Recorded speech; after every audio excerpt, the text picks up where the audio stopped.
Father MC. What's up, y'all? To everybody, man. To everybody, what's up? I'm from Brooklyn, born in Brooklyn, raised in Queens. Okay. And where I've been, man, I just been chilling, man. To be honest with you, Okay. I've been enjoying. All I went on a tour and I toured everywhere I loved, everywhere that I really loved, and I just start knowing myself, getting to know myself. You know what I'm saying? And I knew the next time I stepped into a studio, it's gonna be my masterpiece of work. Okay. Did you say so? Oh no! Oh, you thought it was Instagram? No. It was always going to be here. Yeah. So I can see people getting crazy, thinking, "Oh my goodness, he finally is here." Wow. Yeah. Yeah. You know what? So for those who didn't hear, when I had 5 people unsubscribing, I reached out to Father MC. He had just joined Instagram. Maybe he just set up an account, and I said, "Hey, can I get an interview?" And he says, "Sure." And I always give him thanks because he helped launch what I'm doing, because the confidence he gave me when I was interviewing him made me feel as if, wow, I can actually do this stuff. And I've always told him how much I appreciate his time, and how that just opened other doors for me. So he is, I'm always indebted to him and stuff. So I always appreciate it. And the fact that you decided to come on this evening is a blessing. So thanks, Father. Anything, brother. How's everything? I see you doing it well too. Yes, yeah. I wanted to introduce you to my co-host, Stevie Streets. Stevie, it's Father MC. Hello, sir. How you doing, sir? Good evening. You know what? I was just telling Nnamdi before, it's like you could argue like you was like, if not the first, one of the first to actually combine hip hop and R&B. You need credit for that, because I was just looking back at the late 80s, early 90s, when it was all combining that sound. Who really was combining R&B and hip hop? And you were one of the first, if not the first. I gotta give it. I was one of the first. I gotta give it to my guy, my label mate, Heavy D. Yeah, we was talking about with Heavy D. I was when Andre had took me after a photo shoot. I was hardcore, and Andre took me on the photo shoot. We was doing the Source cover, and it was Uptown, and it was the Red Bandit was there for I think Motown. I forget what Rich Nice, all of them. Then Andre had the Uptown thing, and he said, "Yo, I'm gonna make you a star, but you gotta change. You gotta change your music and stuff like that." And I'm like, "What?" He said, "You gotta get radio, man. You gotta get radio." And I loved Heavy D's record. I want somebody to love me for me. And when I heard that, I was like, man, I'm thinking. I get on the train, I'm going home, and I'm on the Long Island Railroad, and two crackheads were on the train, and I heard them arguing. And she's like, "You don't treat me the way I want to be treated." And it just stuck with me, man. And then I'm on the train, and then this is God, man. God bless Marky D, Prince Marky D. I had beepers, and Prince Marky D he beeped me, and it was so funny. It was at his stop. It was the stop before his stop. And he told me, I ran. I had my homeboy hold the train. I called him real quick. He's like, "Where you at?" He had his Porsche. I'll never forget. I said, "I'm the next stop to you." And he says, "Get off. Get off. I'm coming to get you right now." And we went, and I told him I had an idea. Treat him like you want to be treated. And that's what started everything. Wow. Yes, I got to give it up to Heavy D. What happened 2 years prior? Because I know you slipped out a little independent release about 1988 on a green label. So I'm thinking, how did you go? How did that happen? And how did you connect to Uptown? It was this guy, Bernard, in Far Rockaway. It was Father MC in the First Fleet. God bless Shati Shamel, my DJ, one of my DJs, and Rob Ski. We put a record out. We was hustling back in the day. And we wanted these cars. And we did an independent record with this guy. We ain't know what we were signing. We did nothing. So this lady comes to me and says, I want to introduce you to LL Cool J's mother. And I'm like, okay, back in the day, I'm like, yeah. So I went, she took me shopping. We go to LL Cool J's mother. I meet her, and very, very, very nice lady. She said, okay, we went shopping, and then that Tuesday, I believe, or Wednesday, we went to Def Jam, and Leo Cohen got me out the deal with Stupid Fresh Records. Took that and just, you ain't got nothing to worry about. I'm thinking I'm gonna sign to Def Jam because they gave me a contract. I go to Uptown for management because I seen what they've done to Albie Shore, and I had all of these contracts at the time. And Dre gave me $1,000 on that Friday, told me to go out, and if he could beat him, I'll be signed. He'll still, if he can't beat him, he'll still sign me to Uptown management. But if he says, I want you as an artist. So he beat everybody in for them seeing Uptown. Wow. Yeah, it was crazy. That's how it happened then. Yeah. Yeah, it was nuts. You know what is unsung is the I don't think there's a lot of credit goes to Prince Marky D and Corey Rooney in the production they did for you, because they started with you and they went on to do Mary's I started everybody, man. I put everybody on my back. I put, when nobody knew nothing about a Jodeci, nobody knew nothing about a Mary J, no one knew nothing about Puffy, Diddy. He was dancing in your video. Yeah. My video. He was my A&R director. Me and him in the studio. Kurt Whitley was my A&R. Kurt Whitley went to Columbia, and then I told Andre. Andre said, we got a problem. God bless Dre Harrell.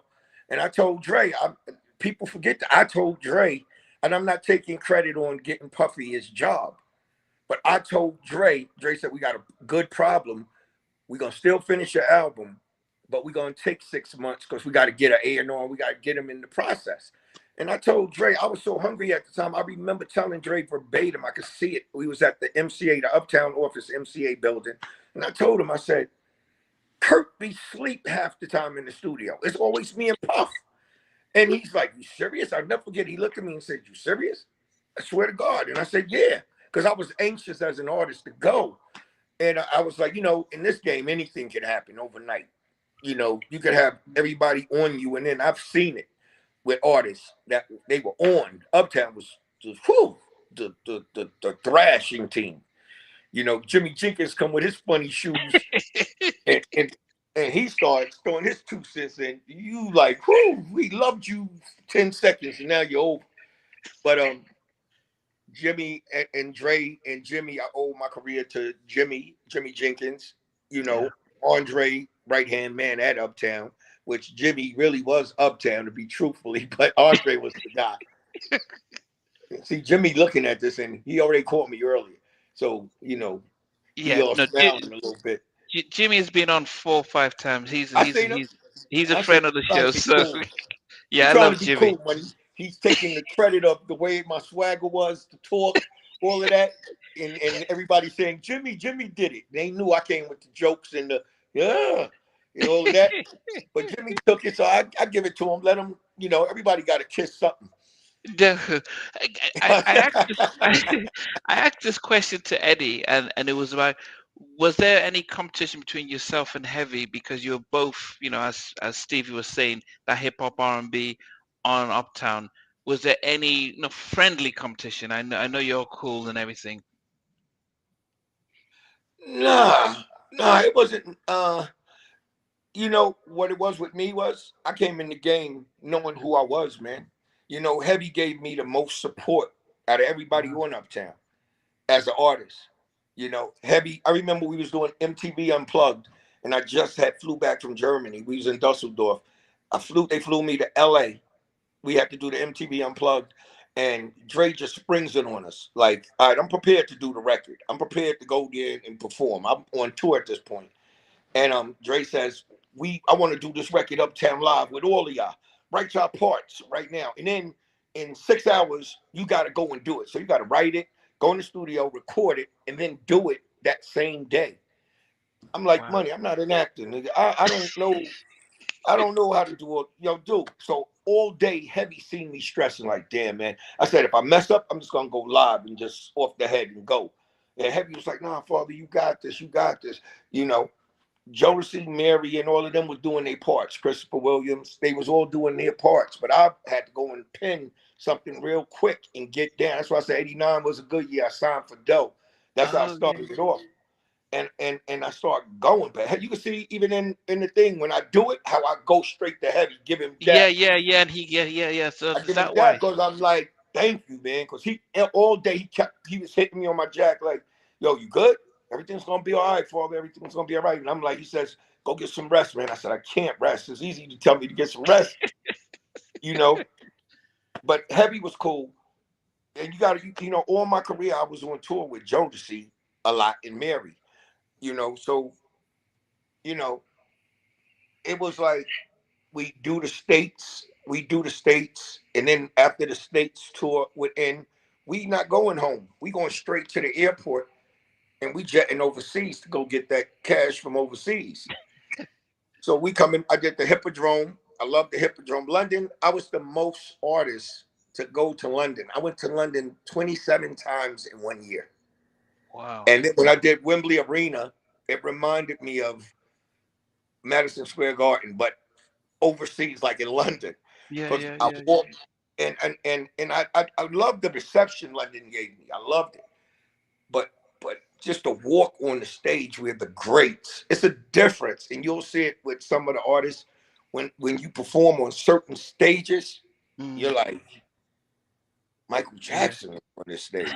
Like the greats, Aretha Franklin, Patti LaBelle, like Elvis Presley. I mean, you get what I'm saying? This is the greats, and you're on that stage too. And you're not on that stage doing something else. You're doing you. And you got people screaming and knowing what your bed of work, and it was incredible. It was incredible. I remember you said that one of the the place that you were one of the most nervous was the Apollo. Whew. Sandman. I mean, people might wonder, like, what's an artist? But you said that was one of the. Let me tell you something. The Apollo will let you have it. I was at the Apollo before I was Father MC, and I was checking out some celebrities. I'm not gonna say their name, but I was checking them out, you know, and that's in my street days. You know, me and my team, we out there, and I see artists that had hit records get booed, and that bugged me out. And I was like, these cats is getting booed, and they got the hottest record out right now, but they're getting booed. It's just like when my first tour, I wanted to hear, you know, Big Daddy Kane. I wanted to hear the Eric B. and Rakim. I wanted to hear, but the further we got out of New York, the less I started hearing the artists that I really liked. And I'm thinking, and then that's when George Terrell, he worked for Uptown, you know, the radio rep. He explained to me about the way records now, because I'm strictly a New York cat looking for, you know, I want to hear what I want to hear on my tour bus. I want to hear the Big Daddy Kanes. I want to hear the Eric B. and Rakim. I want to hear the cats that I liked. And on radio, because New York radio was killing these cats. They was playing them nonstop, you know. And it was good.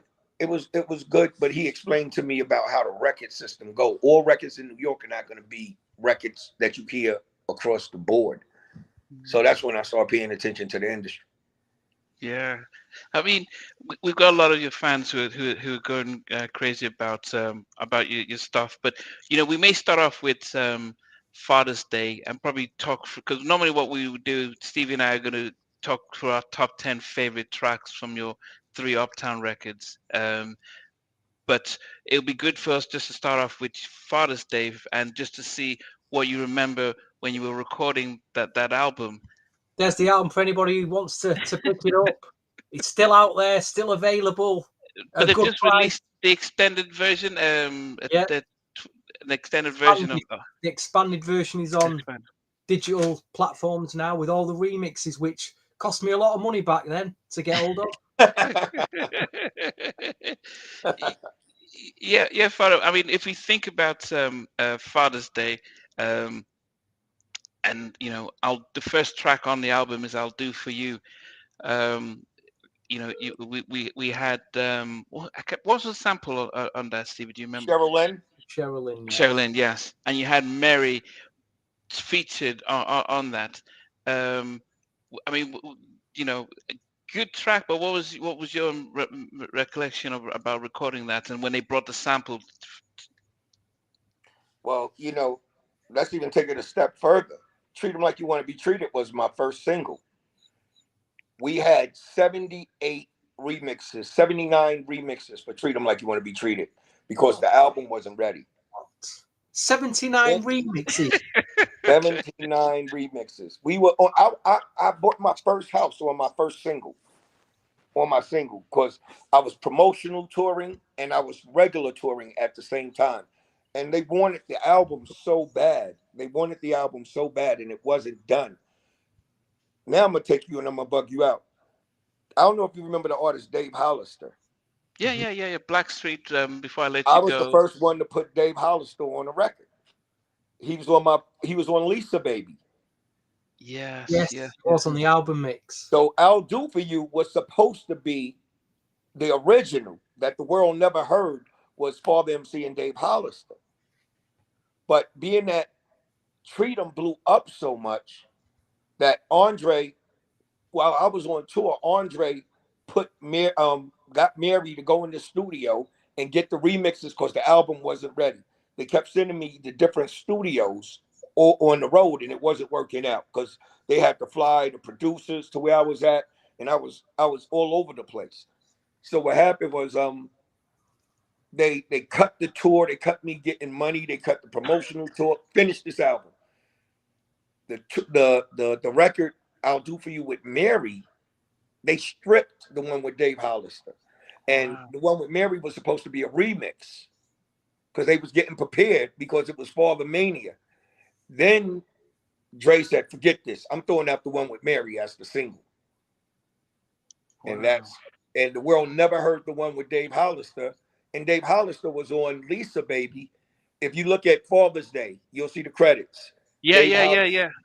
But being that I'll Do For You blew up even crazier, Jodeci, Devontae did a remix with Puff, with Diddy, the Lisa Baby, and we shot the video to that, so it nudged Dave Hollister out the way. Wow. I think they made the right call though to put Mary on because that single he took It right. It was the right thing to do. The sample, everything. It was massive single back then. Yeah. I mean, off that first album though, because when you think about, what was your first impression when you saw and heard of Jodeci? Because I know Eddie and everyone talks about while they blew, they were all impressed. But for you, having them do the backgrounds for Treat 'Em. I knew it was out of here. When I heard it, I knew it was out of here. I knew I wanted, I was raised, first of all, I used to go down south every summer. So moms used to send me down south every summer to, I was bad in New York, so she'd send me get a break. And, the Haley brothers, they were making noise in Charlotte, and I was in Rock Hill in Charlotte. And I knew of them. So at the end of the day, it made all the sense in the world to me. And I knew Corey Rooney was singing "Treat 'Em Like You Want to Be Treated." But when Jodeci got on it, Jodeci took it to a whole nother. I was like it's being an artist is like, and being around artists that were artists back then, like massive. I knew that where I was going in the right direction. I knew that when this record comes, I'm out of here. But I'll never forget, I was at a radio station in DC, and they was like, let's hear your other record. What you coming with next, Father? And you ain't supposed to do this. So the program director took me in the back, and I played a little bit about Do for him. And he said like this. He just, white guy too, with a cowboy hat. His name was Cowboy. And he told me, it was a P1 station, and he told me, he said, you're out of here. He said, if you think Treat 'Em took you out of here, he said, I'll Do For You's going to do it. Get ready to fasten your seatbelt.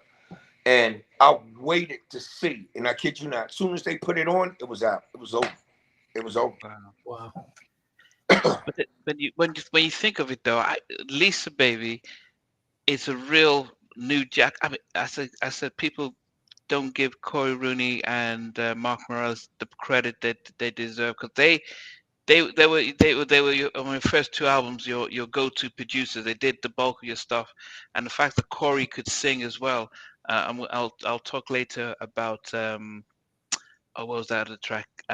Ladies, I love them. I just loved his singing on that. But going to we're stuck on the first album, Lisa Baby, really funky track. I mean, what was your, did they play the track and then you just write to it, or how did No, that I come? wrote the records before I even knew what music I was getting. I wrote "I'll Do for You." I wrote "I'll Do for You." I wrote "Treat Them Like You Want to Be Treated" on the Long Island Railroad. I wrote "I'll Do for You" in my dining room in Far Rockaway, Queens, on the table. Well, excuse me. Let me let you know the time. And then Lisa Baby, I wrote in my bedroom. I kid you not, in my bedroom, because I had to go to the studio that night, like in 2 hours. And I just same thing, making a beat on and doing Ah, this on the beating the table and writing the record. Did you have a girlfriend at the time called Lisa? That Just was it's a it whole wasn't story. Lisa, but it was a real Based story. on that. Yeah, I thought so, because the whole story just went on in that record, didn't it? Yeah, I could get wait till you hear the new. I'm just joking. I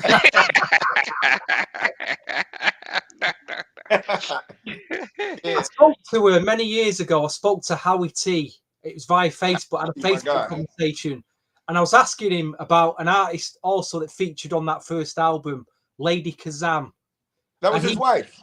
yeah. So what happened to her? Because he said he worked on an album with her at the time. She featured on Father's Day on a single. I've been watching you for a while. So what was going on with her at the time? She was Howie T's wife. Didn't know that. Didn't know that. Yeah, and that was his girl, and she was fine too. Jesus, Lady Sam was fine, man, for real. But she could rap, and Yeah. she was on my album. I've been watching you for a while. Who me? Yeah, yeah. She was that girl, but I never knew what happened with Howie T and whatever with the song. But it was crazy. Howie T produced records on my first album too. Great producer too. yeah. She was And what she I'm was going trying to to put his. out. I'm at She his got a deal studio. for it. I'm at his studio. I remember, and Special Ed was on fire at this time. And I see Special Ed and Chub Rock. They going on tour. The tour bus out there. I was so amped to go to the studio. Like, yeah, I see the tour bus. I see all these cats getting Heinekens and girls on the bus. I'm like, oh shit! Took my mind out of the studio. I wanted to go with them, and then they just looking at me like, yeah, this is what the work is for. And I'll never forget. I'm sitting there. I couldn't even concentrate. We was doing the record Father's Day, and I couldn't concentrate. We had to come back because I was so mind blown that these guys these are superhero stars to me, and they're Okay. going on the road, and I'm doing the same thing that they did to get to that point. Mhm. And God is so good because I remember when I made it. Now I remember me and Special Ed at the pool, which we was on tour with Salt and Pepper. I think it was a spot date at this time, and he's giving me advice about the industry and the stuff that I should watch out for. And I'm just like, I'm here with this dude. It's a different setup. Yeah. Another song that an album cut that doesn't get much credit is "I Come Correct." I mean, Dr. Dre tried to sue us. are you kidding me? Yeah, Mark and Corey produced that record, and they caught heat for that record, but it wasn't a sample. Corey played everything. And I would never forget when they tried to sue us. I said, well, y'all take that shit to Mark and Corey because I ain't the producer. But what And, was the and I never forget Dre asking me, do you want to keep that record on the album? And I was like, yeah. And that was because that was a real record about my lifestyle at yeah? that time. Let's cut out all the suits and all the good stuff. That was really father. And I wanted to have something of my original for me. Yeah. You know, to change up the game, I knew when Dre took me to lunch and told me, I'm gonna make you a star. I knew what he was talking about because now I'm reading the politics. I'm getting it. And I'm like, okay, but still I can't give everything. I gotta still keep something to me, and that was I Come Correct. Yeah, I mean, I don't want to give my top 10 away, but I actually, I mean, it's an unsung track that people probably don't really give much credit to. But what was Dr. Dre's issue about it? What did he think you sampled? I think they thought that we sampled, and I knew for a fact if he took us to court, he would lose because I was there when Corey played it, literally, it wasn't a sample, and I never heard the record ever before, so I never knew. I think they end up working it out where no one never got sued or anything, and I think Corey proved that he played it. Yeah, yeah. I mean, Corey, as I said, Corey and Prince Marky D. Yeah, I was about to interview him before he passed, but the fact that they did some amazing jobs on that. Um, but Steve, was there anything else on the Father's Day album that you wanted to bring I'll up? be honest, in between because obviously you recorded Father's Day, that was out there, and before your next album came out, this bizarre collaboration happened. I never saw this coming, but it was great. I mean, how did you end up working with this legend? Ray Parker Jr., my guy. How did that happen? That was crazy. I think I was in, Lil Salas had called me, and I think I was in Amsterdam or London. I was in one of those places because I remember they was rolling the funny cigarettes, and I thought they were smoking weed in front of the cops. I thought, and I got the call, and he said, "Yo, Ray Parker wants you to produce and write for him." I'm like, "Hell yeah!" Wow. So he said, "We're gonna fly you to Cali, but you're gonna finish your tour these dates." We got back into the States, and I had like 6 shows. So when the tour bus is going like from the West Coast to the East Coast, it was gonna take like 4 days, 5 days to get there, and it was gonna be downtime. So my tour bus kept riding, going to the next venues and stuff, and they flew me out and got me a ticket to LA, and I got with Ray, and I'll never forget walking in the studio. He owned American Studios in California. Wow. And then he gave me the keys, he gave me his cars. Man, that was a roller coaster.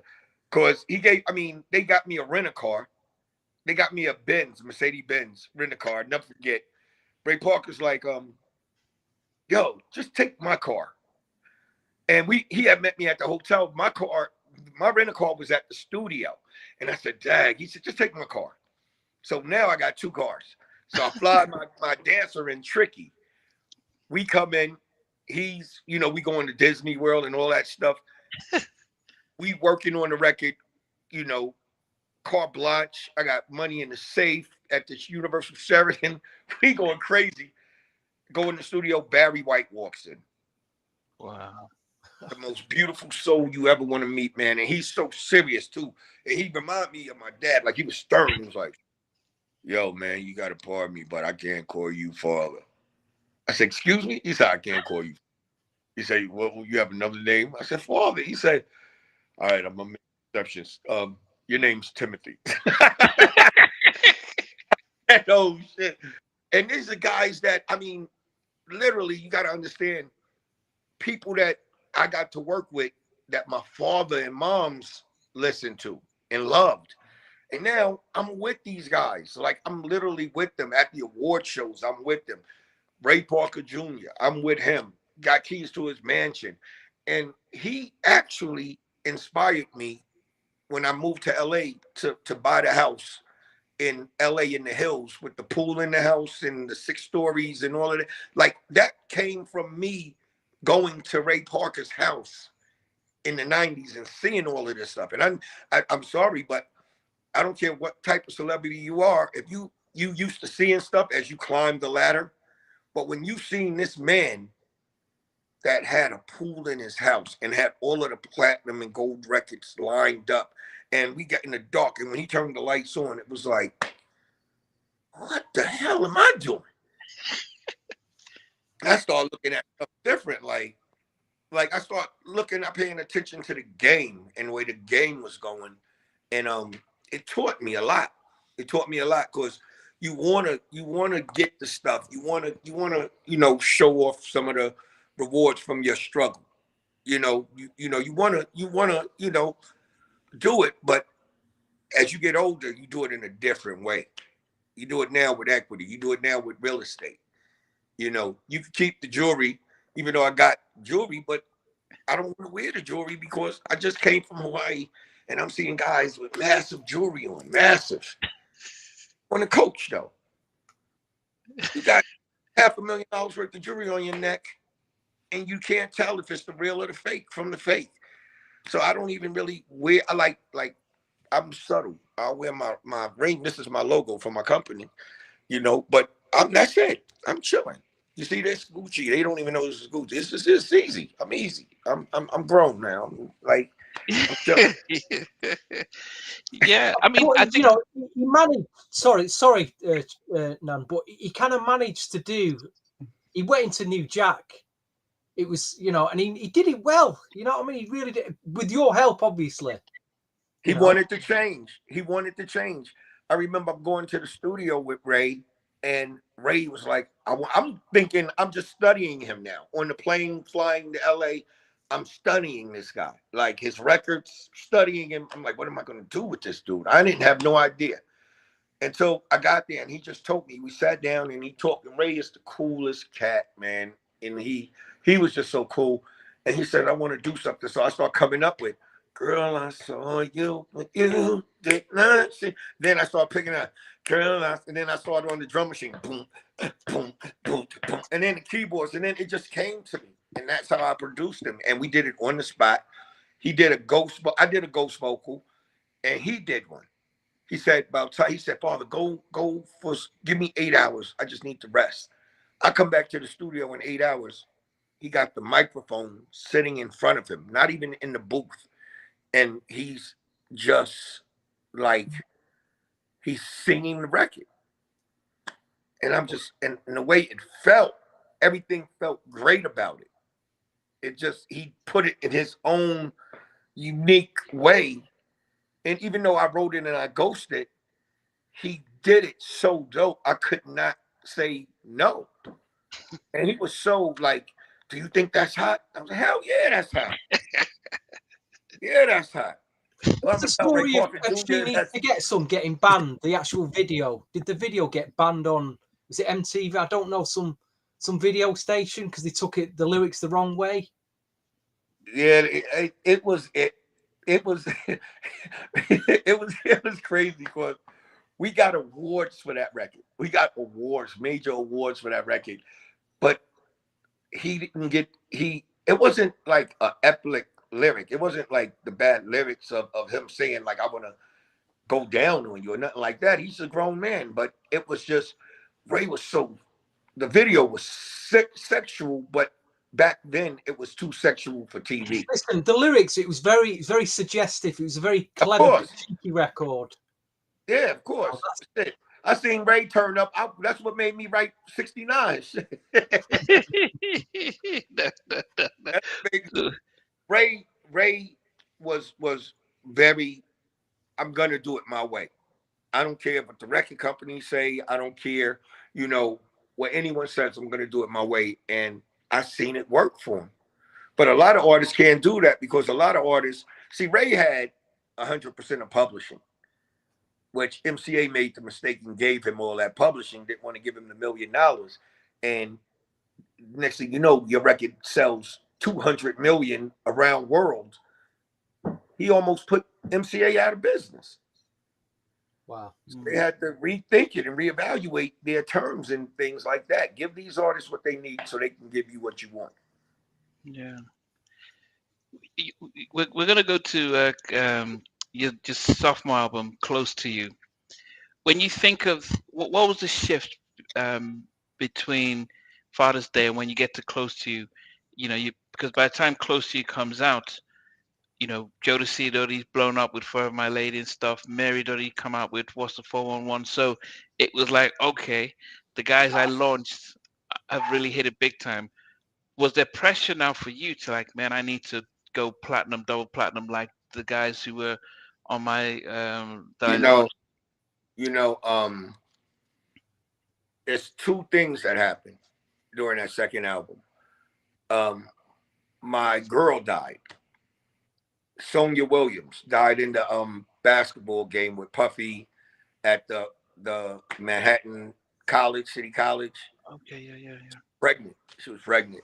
So that Wow. was one thing that happened. And it was crazy. It was crazy. It was devastating. Like I didn't want to see nobody at that point.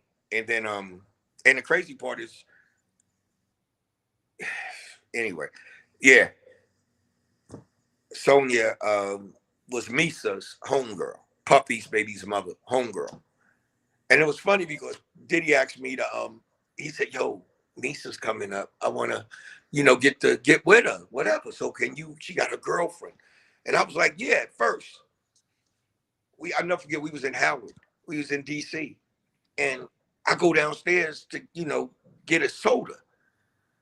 I meet Sonia before I see Misa or before I go back upstairs to Diddy. So I go to her and I'm talking to her and I just fell in love off sight, like Clarence fell in love. I went back to Puff, told him, I said, yo, man, we got a problem. And he's like, what? I said, I can't do it. I can't see Misa's homegirl because I just met this shorty. And he was like a little upset, but he was like, yeah, all right, I understand, man. I get it. Next thing you know, Misa walks in the door with Sonia. And I'm like, oh shit. I said, yo, that's her, Puff. That's her. And you couldn't pull us apart, man. And then the basketball game, it was crazy. It was crazy. And then, going a step further, record companies calling me, get back on this album. I was like, fuck all y'all, to be honest with you. And I was walking to get my hair cut in Far Rockaway. And the train station on Mott Avenue. I had a couple of records started on the second album. And I'm walking and I see guys I went to school with. And they said, oh, that was Luck. The first album was Luck. He ain't gonna, let's see if he do it again. That really hit me. So I got in my car. I called Andre. I said, Dre, get my hair cut. I'm coming up to you. And I said, I just got to talk to you. I said, we got to stop this album. I just got to stop. I want to go somewhere secluded. And I just want to work on me, man. Get these producers to fly out, come out to wherever we at. So Dre was like, you sure? And then at that point, he was with everything I wanted to do. And I was like, yeah. And that's when I started coming up with me and Eddie F. And I wanted to switch the producers. That's when I switched the lane from my producers that I was dealing with, like so much as Mark and Corey. But I kept them, but I didn't do as much with them because I wanted to view with other producers to get other sounds on this album. Just because the strength that the two haters said about let's see if he do it again. And when I got with me and Mary, I called Mary. I got them to get her a limo. We go to Eddie's house. And I was just in the studio. I came up with the one night stand. I said, Mary, sing this. She sung, All You Want From Me Is One. And I said, nah, baby, as a joke. And I'm in the book. I said, nah, baby. Like being suggestive, like playing around. And Eddie F just popped his head and said, yo, let's keep that. Let's keep that. So I was like, all right, nah, baby. All you want. And it started feeling. And then we just went on with it. And wow. I had the most fun doing that record. Like I tell these artists nowadays, man, have fun in the studio because the creation is there. But to start building memories and stories is where you're putting in the work, and that's the studio. Because you could make a great record, but you're not going to make a hit record in the studio. The people that work the record going to make it a hit. You could make a great record, but the hits come from your team that's going to work the record, like a Jimmy Jenkins, Charger Radio Bulldog, like, and that's where I get, like, from me with my label now, F Media. The artists are one thing, but when you have to deal with the business people on the other side, it's a whole nother level.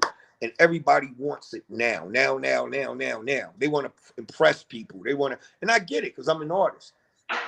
It's over to the label side of being a CEO and got to talk to all of these other executives. you learn the business, and everything is not a rush, because if they really going to make you a star, it's a process. You have to, you got to meet with these people. And nobody's paying me to go meet with nobody, and I'm shouting your name out to these record execs and all of these people that's going to do your marketing planning for you. It's not like you're coming out with a record on, I'm coming out with a record and it's going to be on YouTube tomorrow, and I got my name on my label is Wushu Records, and you see them 2 weeks later working on a new album. See, that's not it. The album we're working on, I'm trying to make stars. I'm trying to make celebrities like Uptown did it in a different way. And it's a great possibility and a chance of the celebrities that they can become. You know, it's just that they got to believe in it and want it, but they have to be patient. And you got to believe in God, because if you don't take him, ain't nothing going to happen. Yeah, no, definitely. I mean, as I said, you mentioned about switching it up. You had All I Want, the first single on the track, with Dave Hall, and Dave Hall had done Real Love and all that stuff, and you know, incredible producer. And it started off with a great vibe. Did you write the lyrics first and then Dave came the music, or did he just create? That was totally different. We was at Eddie's house, and Dave, I told Dave I always wanted to do that record, Affection. It was just that groove to me that all I want is, that was going to be the first single before One Night Stand. Dre flew everybody to LA. The video people, everybody flew them to LA. Big Les, Fatima, or everyone. What? Yeah, I had all of them. Like Fatima, Big Les, you know, all of them, they were Uptown's girls. If you look at, they was in the Michael Jackson video. Yeah. They were in Heavy D's video. They was in Father MC's video, Jodeci's video. I went to Uptown, to MCA, the MCA building in Cali. Dre's there. I got a hit record. Now I'm walking around like, yes. Dre in there looking out the window. We on the 30th something floor. And he's like, I think I'm making a mistake. I'm like, what? What's going on? He's like, I don't think that's the single though. He said, you left off with such a big bang. He says, I'm really thinking about going with this. And I never forget, he pulled his hand to the remote and played One Night Stand. He says, that's the record. I was like, but Dre, everybody's here. It's like, so what?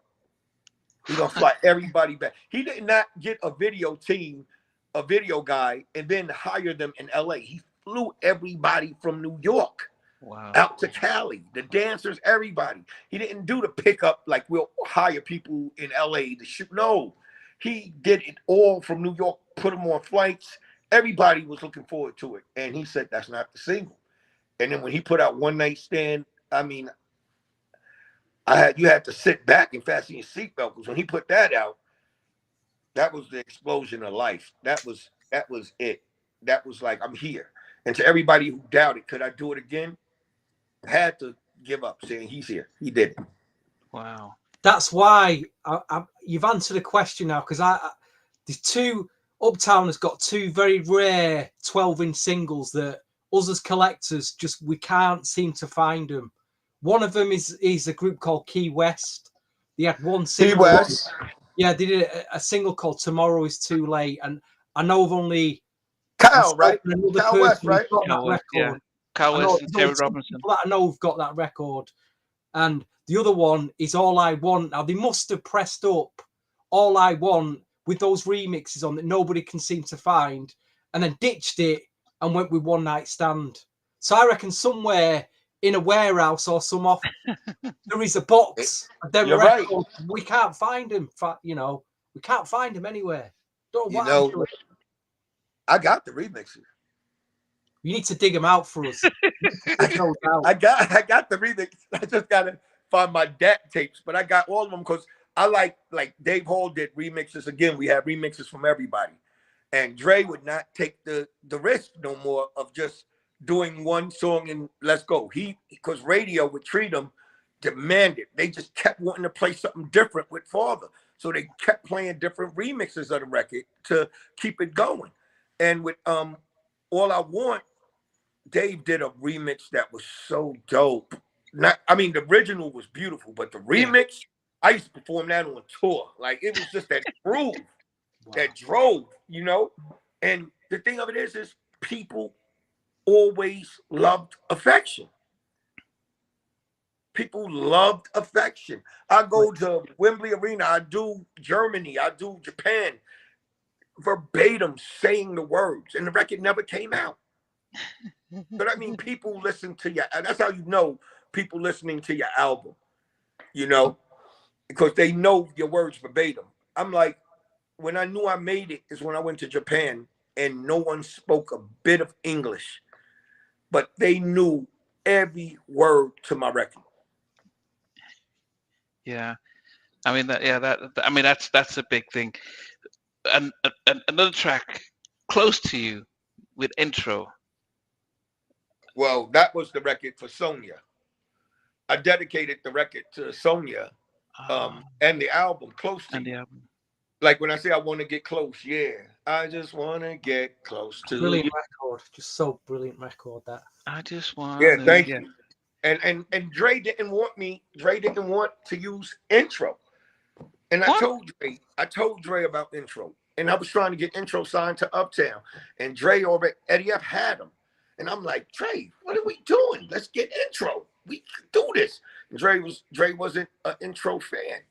You know, Dre was funny. Andre Harrell was a funny dude, man. I'm telling you. He laughed with you and everything. And then leave, boy. Because but intro gave a different vibe to because we love Jodeci, but intro had a different vibe, and the way they sung the chorus on "Close to You," it was such a Kenny. Yeah, Kenny Green. Yeah. Was you in the studio when they put them vocals down, or was it done separately, Rat? Huh? Was you in the studio when they actually sang the vocals? Or was it all done? It was actually, that's why I know it was all Kenny, because Kenny was just a beast. Kenny was a beast, but he was like you said, Kenny was a different beast than Casey and JoJo. He was more he was a doper version of a Horace Brown. Like I could put them two together and get some miracles out of the thing. But I put Horace on my album. On the third album. Sex is Law. Yeah, we're gonna go to that one because, as I said, we love those albums. Everybody before they ever did it, and I heard the talent and I got them. And the thing of it was I wasn't trying to be a businessman back then. I just heard talent, I recognized it, and I snatched it. Come on, get with me. Let's go. You know. Yeah, I'm surprised they released Everything's Gonna Be Alright. Were they looking to capitalize on Jodeci with Casey and JoJo by releasing that track, that single? Because it's a good single, but it wasn't. They had stronger singles on that album than Everything's Gonna Be Alright. Was it just like, Jodeci's blown up, we need to? What happened was the record pools and radio demanded that Everything's Gonna Be Alright. Listen, that record in a club sounds unbelievable. Unbelievable. Yes, and you're the record pool. You know how you guys, I don't know if they used to send to the record companies, we played your record, and this is what the record's done in my club.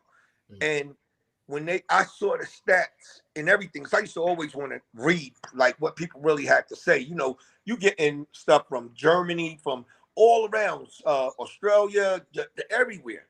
And DJs are saying, this is it, this is it, this is it, this is the record. And I don't know who mix and mastered that, because like I say, it was perfect in a club. Thank you. Everyone's attention, really.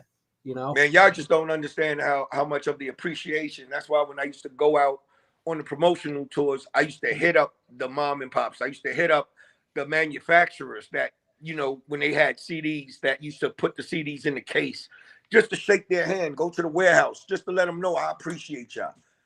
Send the whole warehouse lunch on me, like just doing stuff like that, shaking hands just to say I appreciate it, because it's a job, but you got to understand, when you go into those record plants and you see them people there, it's like a factory. You get what I'm saying? And they doing your stuff, they working your stuff for you. You going into those in stores, those stores, and you signing autographs and stuff. I used to get so tired it's to the point where I used to give my bodyguards look like, all right, dude, this is it, money. But then somebody else will come up to you with the cry, like, please, could I just do it? Next thing you know, you be there for another 3 hours. Yeah. These messages, Nnamdi, are flying in here from they are all flying the in. listeners. They're absolutely flying There's in. there's a lot of love for Red Lace Lingerie, which, as I said, another powerful track. Who sang the? They said who? Do you know who sang the hook for that?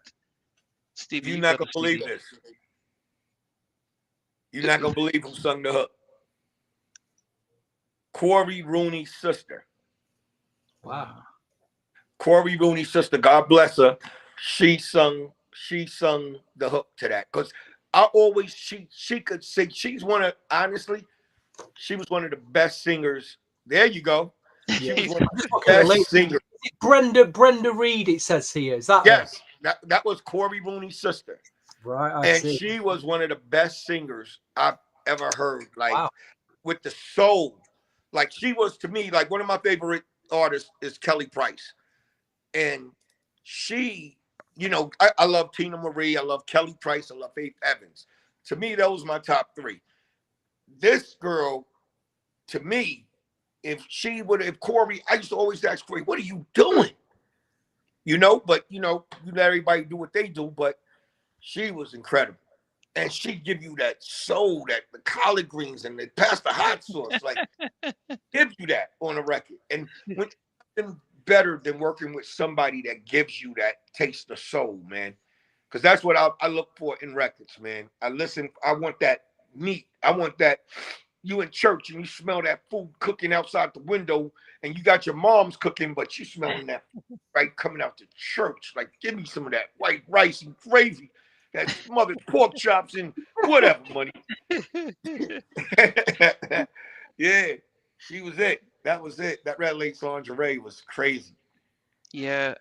Another one that I really pat was My Body. My Body, yeah.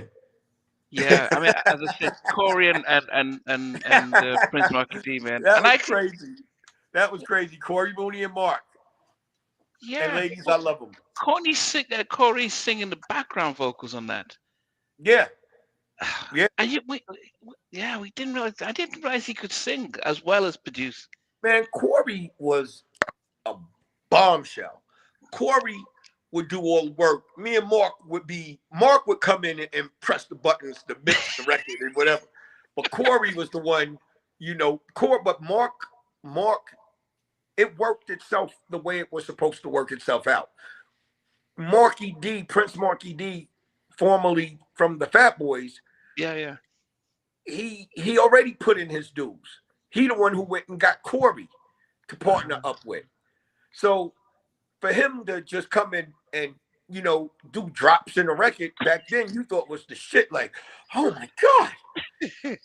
Just pressing a button, taking the drums out. But Corey was the one that was boom, boom. When he didn't hear something, he's taking it out. He's the director of traffic. You get what I'm saying? Yeah. I mean, I told you about ladies. I love them, and that's Corey singing the back. I asked Steve. I said, Steve, who's singing the background? And it was what the is this Soul Power or what was it called? But Soul it was Convention. Soul Convention. But that was Corey singing, and now that's another track. I mean, how did the partnership with yourself with Corey when it comes to making those tracks? Because that was I tell Corey my idea. I'd hum the melody to him because I'm not a singer, and Corey would just take it from there and start getting his keyboard, and then he'd first get a click track. That's how he'd start, and then instead of making the drum pattern, he would put chords down. Then he would build the beat around the piano. And then I'd be like, Corey, make it a little more hip hop, man. You making this like I Love You joints. And he was like this, I got you. And even though I used to love it, I used to act like I hated it. I used to make it, I'd be like, hip hop, come on. You wanna know what's crazy? This rap group, I'm not gonna say their name, but they said like I sold out on my first album because I did too lovey-dovey, but they knew me when I was a street dude. And this is a top recording group, right? saying, I'd never have no singing on my stuff. They next album, singing all through it. Singing all through the record. And I never forget, I seen them with the guy from The Source. And I was like, this, yo, Money, you selling out. You selling. Yeah. It made it the popular thing to do. Heavy, I got the inspiration from Hev, but I knew for me to come in, I had to take it a step further. And what I wanted to do, I needed the collard greens. I needed that fried chicken. I needed that hot sauce. And that was Jodeci. Because what Heavy was doing was perfectly beautiful with him and Albie Shore. I loved it. And Eddie F, you know, he's being the driver, and Heavy D's tone was incredible. And it was just, if you listen to that record, somebody for me, and I said, well, I need to, you know, I'm the second tier of Uptown. So everything's on my back. I carried everything. I had to carry the torch for Jodeci. The world didn't know Jodeci. The world didn't know a Mary J. Blige. That I put that on my back. I'm the one who stepped the ladder for them to do it. If I would have took a loss, they would have took a loss. It just so happens that we took a win because of decisions that I had. I was integral in to making that make sense. You know, I'm not gonna go with, you know, I wanted Al. I wanted to do with Al, but my gut was like Al and Heavy already did it. You know, Al B. Shore was the fucking black Elvis Presley. He was incredible. It should have made all the sense in the world. And I wanted Guy, but I didn't have the budget for Teddy Riley and Guy at that time. Oh, with Gene Griffin around. Yeah, oh, definitely. Oh God, Gene Griffin. I remember at the awards. I got stories for days about these cats, man. I'm telling you. Hey, we're waiting. We're here. Go ahead. It's gonna be a long night. The Soul Train and the Soul Train Music Award. I forget the awards. The awards that I gave Michael, I was the first artist to give Michael Jackson an award, me and the group Silk. And I had my outfit being dry cleaned at the, you know, and everybody's talking about my suit. I'm walking in we at the Sheridan. We're going up to Aaron Hall's room, me and Teddy. They had suites. I'm walking close. I'm getting to the suite. I'm smelling cigar smoke. So I'm thinking nothing of it. I get to the table. He opens the door. I see these old black husky big dudes, cigars on the table, stacks of water, cash. And these guys is playing. And then I'm knowing Gene Griffin. I was like, oh shit. So I ain't, you know, thinking nothing of it. I'm walking there and he's like this, yo, what's up? I was like, hey, what's up, James? What's going on? How y'all doing? And them guys did not say one word. They just looked at me like this. And this guy never get his off and took his money and put it on the table. I was saying to myself, get me the hell out of here. I was like, get me the hell out of here for something to happen at the end of the day. But man, you gotta deal with the ups and downs of this game, man. It's crazy. It's fun. It's dangerous. It's you know, you gotta take the good with the bad, and you gotta work on your craft. That's it. Like basically. Yeah. You know, stay out the way. A big question is that how come Go Natalie was not featured on Strictly Business, the CD. soundtrack? He's actually in the film. He's played in the film, but not actually on this soundtrack. Go Natalie. I don't know. That's a Jimmy Jenkins question. Okay. The record blew up. I had the best scene in the movie with what's her name? Halle Berry. Halle Berry. Pardon me, Holly. You know, Holly was doing her thing, dancing. I had the best scene. That's actually what blew the record up. And I don't even know. It was so crazy because I remember I flew back. I think I was in Taiwan or something. I flew back just to record that record. They flew me in from Taiwan. I was in Taiwan. I was going to Korea. They flew me in. I did the lyrics. I dropped the verse. Flew me right back because I had to go to Korea. And that I remember that. Yep. Yeah. There was one project you worked on again in between the first two albums. I don't know if you even remember doing this. They were like a duo, a dance pop duo called Or and More, and the record was called Every Other Day, and it is specifically the hip hop mix which you was featured on. Did you do that mix? I don't know if you can remember Yes, it. yes, I remember. You know what's funny? I'm still friends with her. I'm still friends with her on Instagram. She's my friend, and we're talking about getting into the studio to do something. Wow. Yeah, yeah. And All and she's still More. doing her thing as well. And then I went to Sweden. After I did her, I went to Sweden and I did this girl named Dee Dee. She was like the female Madonna over there in Sweden. I think she was on BMG. Wow. And I did her, Dee Dee. Mm. Yeah. So it was about a year between Close to You, and then you go. Why did you go straight to Sex's Law without the normal 2-year break? We was touring so much. And it got to the point where they was rushing me. Let's get this album. And I wanted to do something different. And I remember I'm going to Teddy Rally now. I go to Teddy. We had a music convention. And I went to him. I was like, I stepped to Teddy. And I said, yo, Teddy, man, listen, man. What's the price? And let's get down. Because now I can do what I want. What we going to do? He told me the price. And even though it's huge to regular people, like to normal people, to me, I was like, I really want to say, that's it. 260,000. I was like, that's it. I'm thinking he was like $1 million or something. I said, hold up. I ran to Tim Dog, Butt Naked Tim Dog. He was my A&R at the time. No, he was all over the album. Tim Dog. And I went to Tim Dog. I said, yo. And he said, stop lying. I told him Teddy's price. Teddy said, call Donna and let's set it up. We called Donna and it was set up. Dre, next thing you know, I had just bought a brand new Beamer. I bought the 550 Beamer and we drove. I wanted to break it in. So we drove from New York to Virginia. But I never should have did it because all the weed he was smoking at the time, we driving.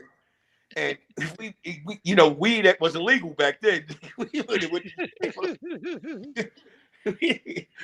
But we got there and I see Rex in Effect. As soon as we pull it up, I see Rex in Effect and they gambling outside. I'm a gambler.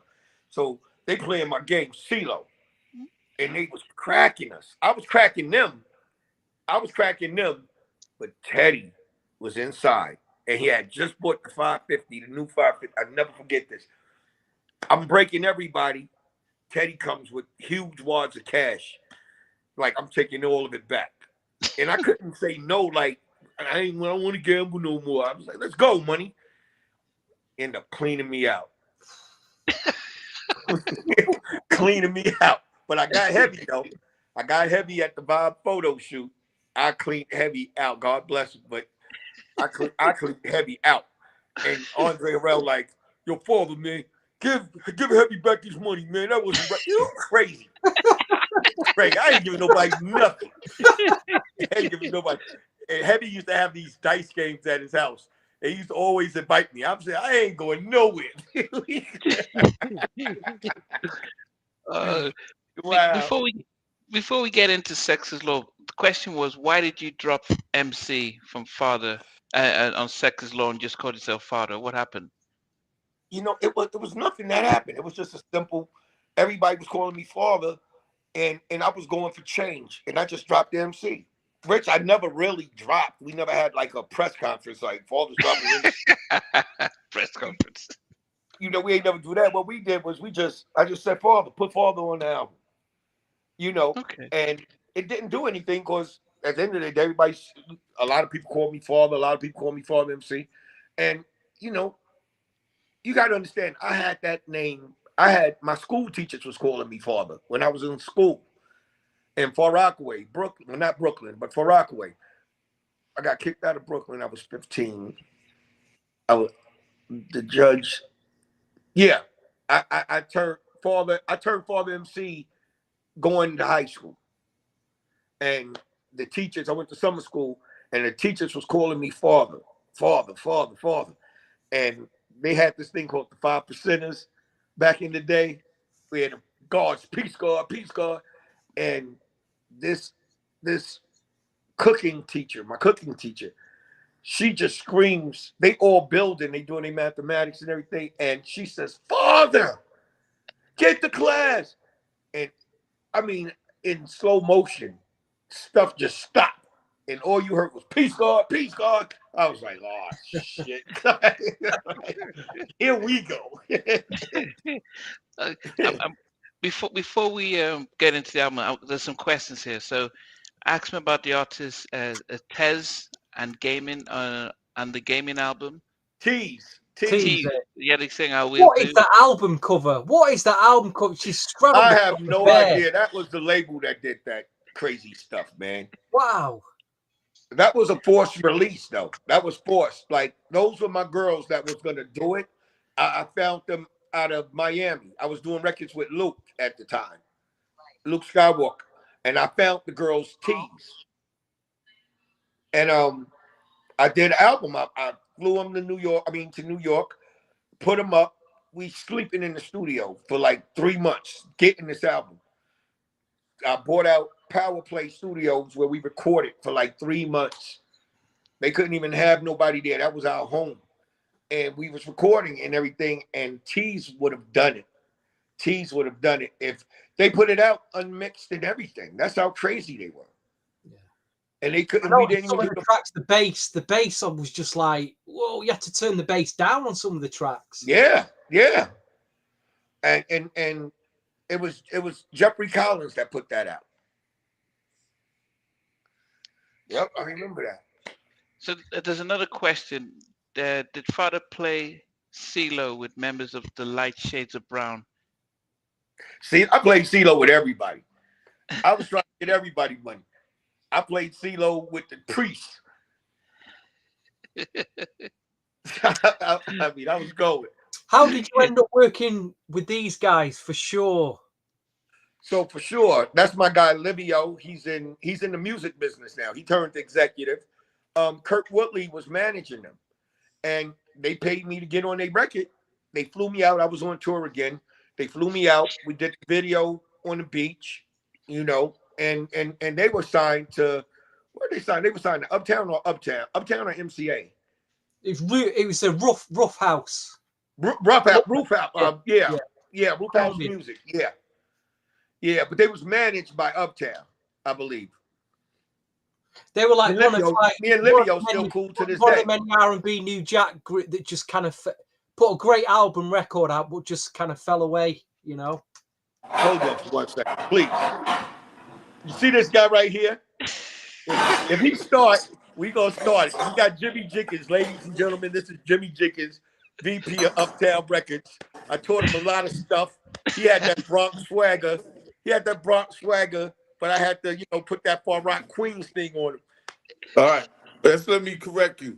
I'm a co-founder of Uptown Records, and then you put the VP behind it.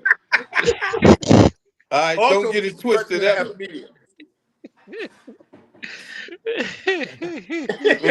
What you sitting in the King's Lair? I'm sitting in my piano room. All right. I'm sitting in my piano room. Do I need to go somewhere else? No, you good. No, do I need to go to the pool room or the theater? Right. Or maybe to my car lot outside. Right. All right. Okay. I got it. So why don't you introduce me to everybody that's here so I can know?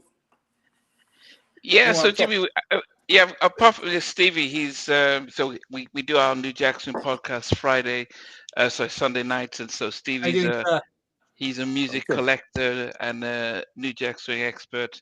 So so he has every album, every single that you can think of, New Jack or hip hop, R&B. He has it.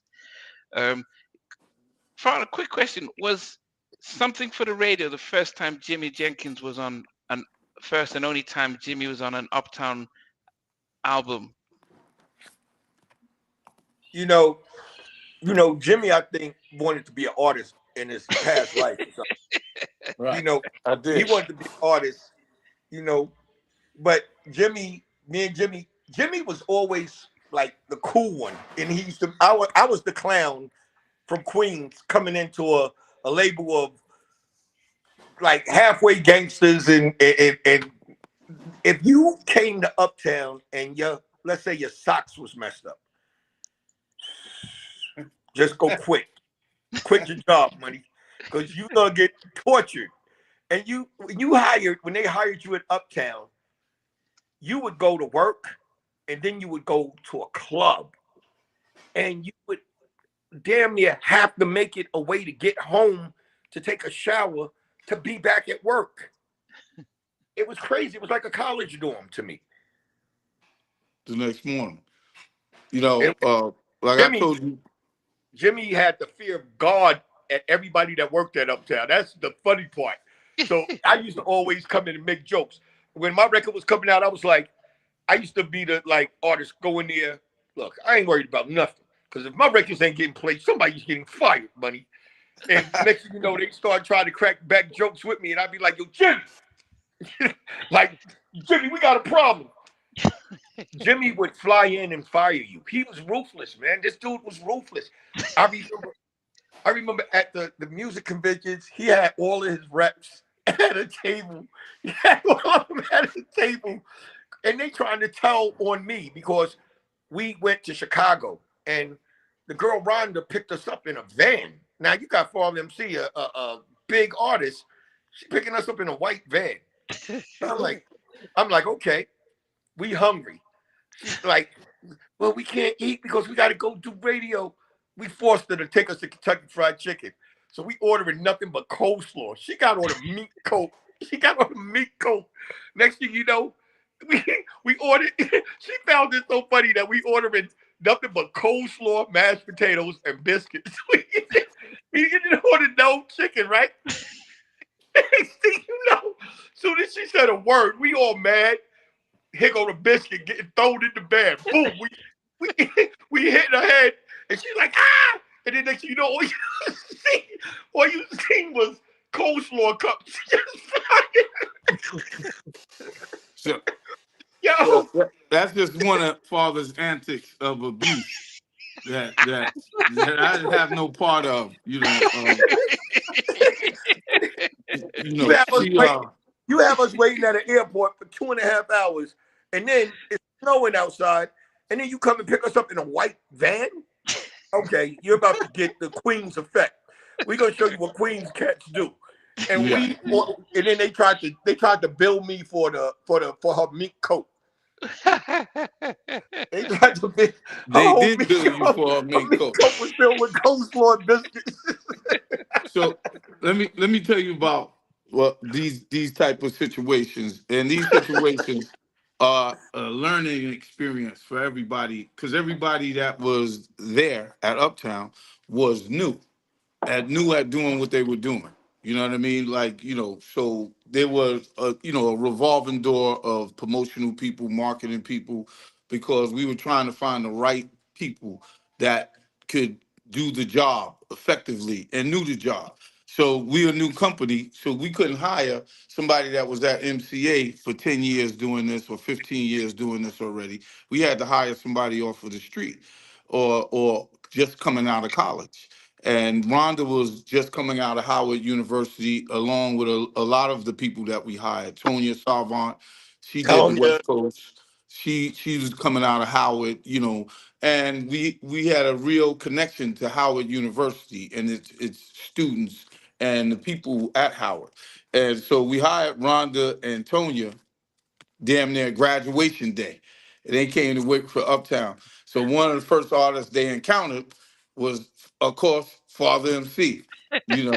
Because we had Father on a promotional tour right away. Because Father, I don't know if y'all went over this part. Father is the one that was responsible for introducing Jodeci and Mary to their record deals, and their first records coming out. He had them on his record at first, both of them almost simultaneously too, and they both were. Mary was just being established, but Jodeci was already a hit, and so not really a hit. Excuse me.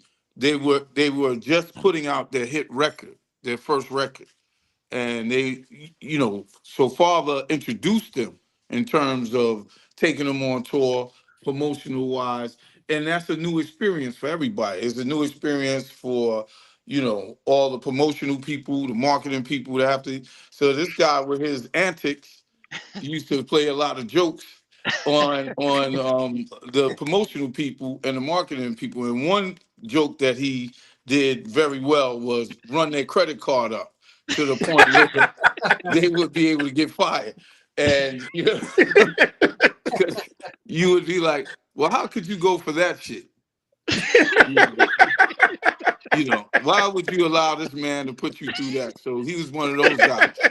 That was a practical joker, but in defense of all the people that worked at Uptown, is that they were brand new and we were all being educated as on the job training right then and there. And Man. even with me dealing with the brass at Universal or Warner Brothers, these people were much more experienced than I was. But what they didn't have was the ability to take everything to the street. And that's what Uptown was about. We took everything to the street first. Yep. We took it to the barbershops, the beauty salons, the lunchrooms, the restaurants, all the top restaurants. We would be sitting there with all of our artists and maybe 20 or 30 people were employees there.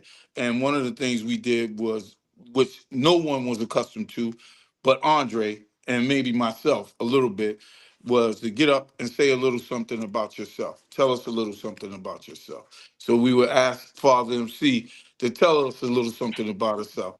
And, of course, he would be lying. And he would he would be saying that he's the greatest, he was the greatest artist before he even got at Uptown. He always had that level of confidence.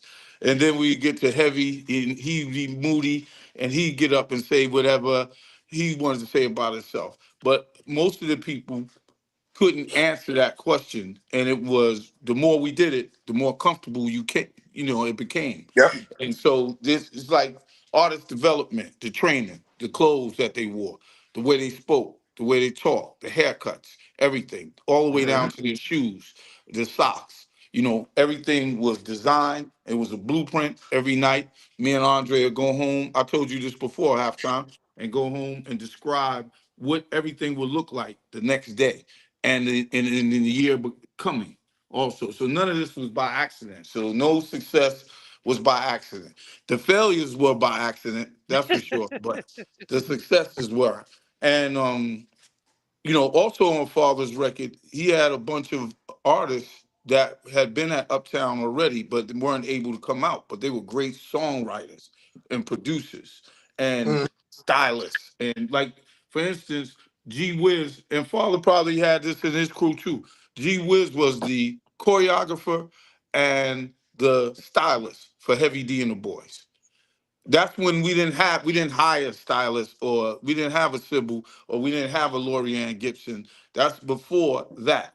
You had your own dancers and you had your own people. So Father will go in the studio and they'll come up with their look, and how we had to put the blueprint stamp on it and make sure it was right. It was Uptown right. But they would come up with their look. They would come up with their choreography. They would come up with how the band would sound, how the production would look, and everything. You know what I mean? And all of Yeah. it was just starting. I But mean, Father, to his credit, he opened the door for Uptown. You know what I mean? For us to bring all these different artists through there with hit records. And another thing I told you about the Uptown Cat logo. Once we established that logo, every time a radio programmer or anybody seen that logo, they automatically put it in rotation because they knew there was hit records coming behind it. Yep. Yep. so Jimmy, when he came out with Sex is Law, because that was his first R record, Mhm. where and he's 69. I know that there was a lot of controversy about the Mhm. record, and Father will talk about that. But for as a promotions guy, was it tough selling? I mean, hit 69 went platinum, but was it tough selling that record because it was, the No, subject matter? the record company didn't want to promote it. But we had a machine in place that we promoted our own records. We established our records. We You have to schedule records to get on the schedule at Universal or any major record company. The way that they pick your record to be on the schedule, now you got to compete with Bobby Brown. You got to compete with, New Edition, Mint Condition, Jody Watley, and all the superstars they had. What those stars didn't have was street cred. They didn't take their records, like I said, to the barbershops, to the beauty salons, to the clubs, to the restaurants. They didn't have the relationship that we have with DJs around the world, around the country. They didn't have that. They didn't get to move around the way we did. and We and could put and to together a tour and go and to to Paris. hold But on, let me say this. With MCA in Uptown, it was MCA was our parent company. And mhm. like when I was coming out with One Night Stand, it was so coincidental because Lil Salas, it was me, Jimmy, Bob Celestin, and Andre at MCA office. I don't know if you remember this, Jim, but I was coming with One Night Stand, and they was playing our records. And Bobby Brown and myself had the exact same sample. The One Night Stand, the doom doom doom doom doom doom doom Oh doom. yeah, yeah, yeah. and Mhm. One more and chance. and the thing that was crazy was MCA in every Billboard magazine. MCA had in every magazine from the Vibe to Source, Bobby Brown with his black leather thing on, and then Mm. the side picture and back of his page was Father MC One Night Stand album cover, and I mean single cover, and that was they tried to put us in like competition a little bit. It felt like, but One Night Stand was just so powerful. I wasn't afraid of it at all, and Wow. No, gave but also it was Bobby was his record from Teddy. Is it the record you talking about from Teddy? Yeah, one more night. I think so. Yeah, I it was a think Was one so. more One Night night. Stand made by Teddy? Yeah. No, But No, Teddy One did Night one Stand more was 69 night. Eddie was. S. He did one more Right. night. Yeah. Well, Okay. Eddie Yeah. F, even Eddie F, like it being made by Eddie F, that's still like a record made by Teddy because Eddie F is Teddy Eddie Riley's F is student. Teddy. Right, right, right. You know what I mean? Eddie F is Teddy Riley's student. Um, Eddie F is Teddy Riley's student. Al B. Shore is Teddy Riley's student. These guys Got West. learned under Teddy. Teddy gave them all the information, and so a lot of their musical style, sounds similar.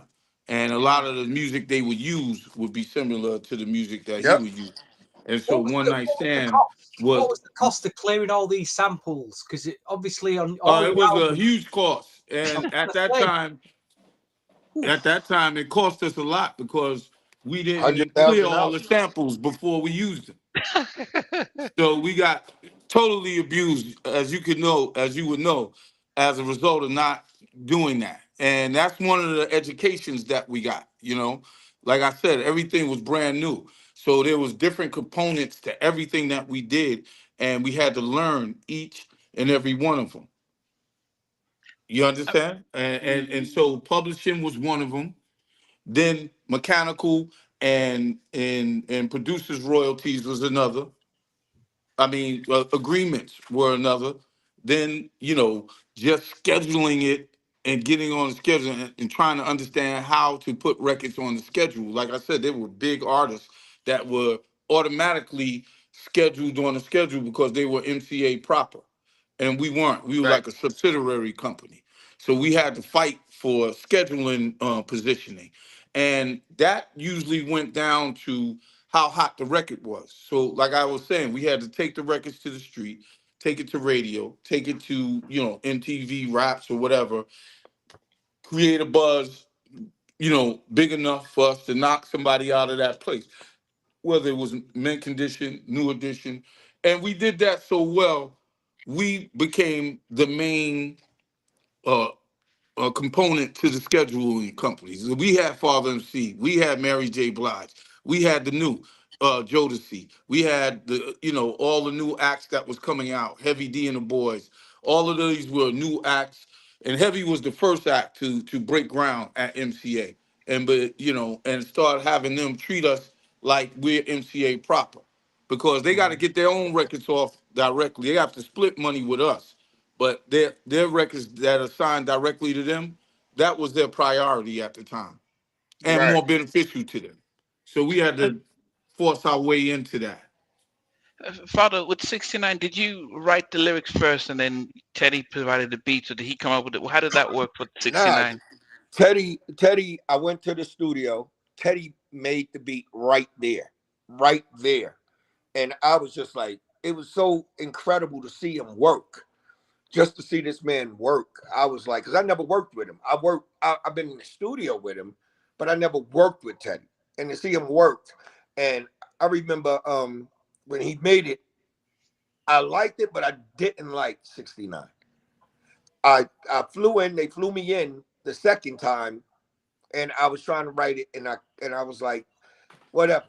And we had a pool party at my house, and I was going the next day to go back to Teddy. I went there. I said, let's go. And what came to my mind was we was in Virginia and we was at Hampton Beach, and we saw all the girls with, half naked. And they said, Mike, what comes to your mind? I was like, 69.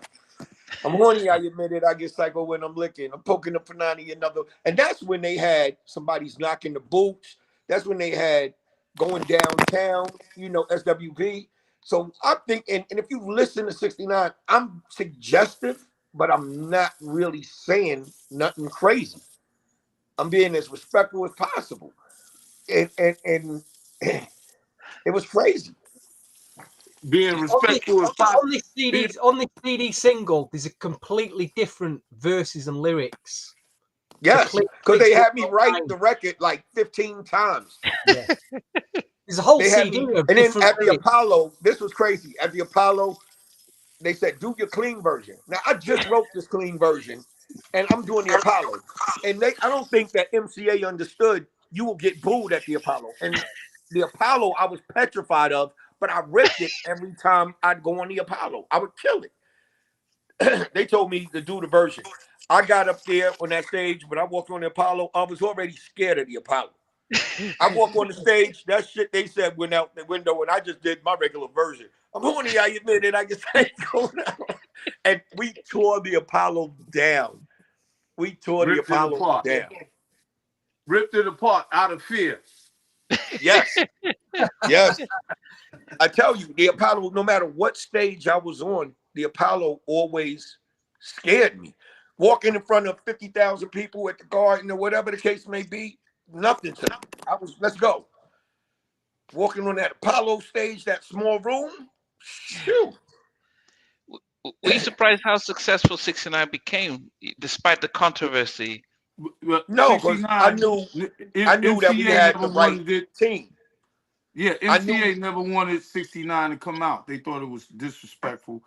And Andre didn't want it to come out at the end of, because we were at the end of the album. Am I right? We had put out 3 or 4 singles already. And No. 69 came out first. On the third album, 69 came out first. All right. Yeah. But anyway, they gave us a hard time promoting it because they thought the lyrics were too risque. Yeah. It was a hard-hitting record. You can't deny it. But it got played everywhere in the clubs. It was a massive banger. Right. And that's where it usually starts, though, is in the clubs, though. In the clubs, the barbershop, the beauty salon, the restaurants, once you started getting it played there, then after immediately radio is going to pick it up because it's the hot thing on the street, and that's how it goes. And, the next thing you know, you on Yo MTV Raps. That helped tremendously, and we had a great relationship with Fab Five Freddy. Even till today, we still do. The people at MTV always wanted to come to our parties and events because we gave the biggest parties and events. And, Father would perform, Mary would perform, Jodeci, and some of our older acts newer acts would perform. like Soul for Real. But when they seen Chill Mitchell would be there, he was no longer a part of the Uptown record label, but he was a big part of Uptown. So they had a group called Groove Be Chill. They would be there, and all the people that contributed to Uptown, the Nelson George, that didn't work there. Like, we have Leonardo DiCaprio there, Toby Maguire, all at our parties. Everybody wanted to come. And at this time, before the white parties, we invented the white parties. It was called the cream parties. The And cream parties, right? we would have these parties at the boat basin in Central Park. And when you went there, everybody was there. Every record label president, everybody was there. So all of our artists got an opportunity to perform in front of the people that make everything happen. The program directors, the owners of these radio stations, television stations, record companies. Doug Morris is there. So it was different than the way that New Edition, they had to go through the system, the people, the employees. We went straight from Andre Harrell to the boss. And that helped our visibility tremendously and helped Father's visibility tremendously.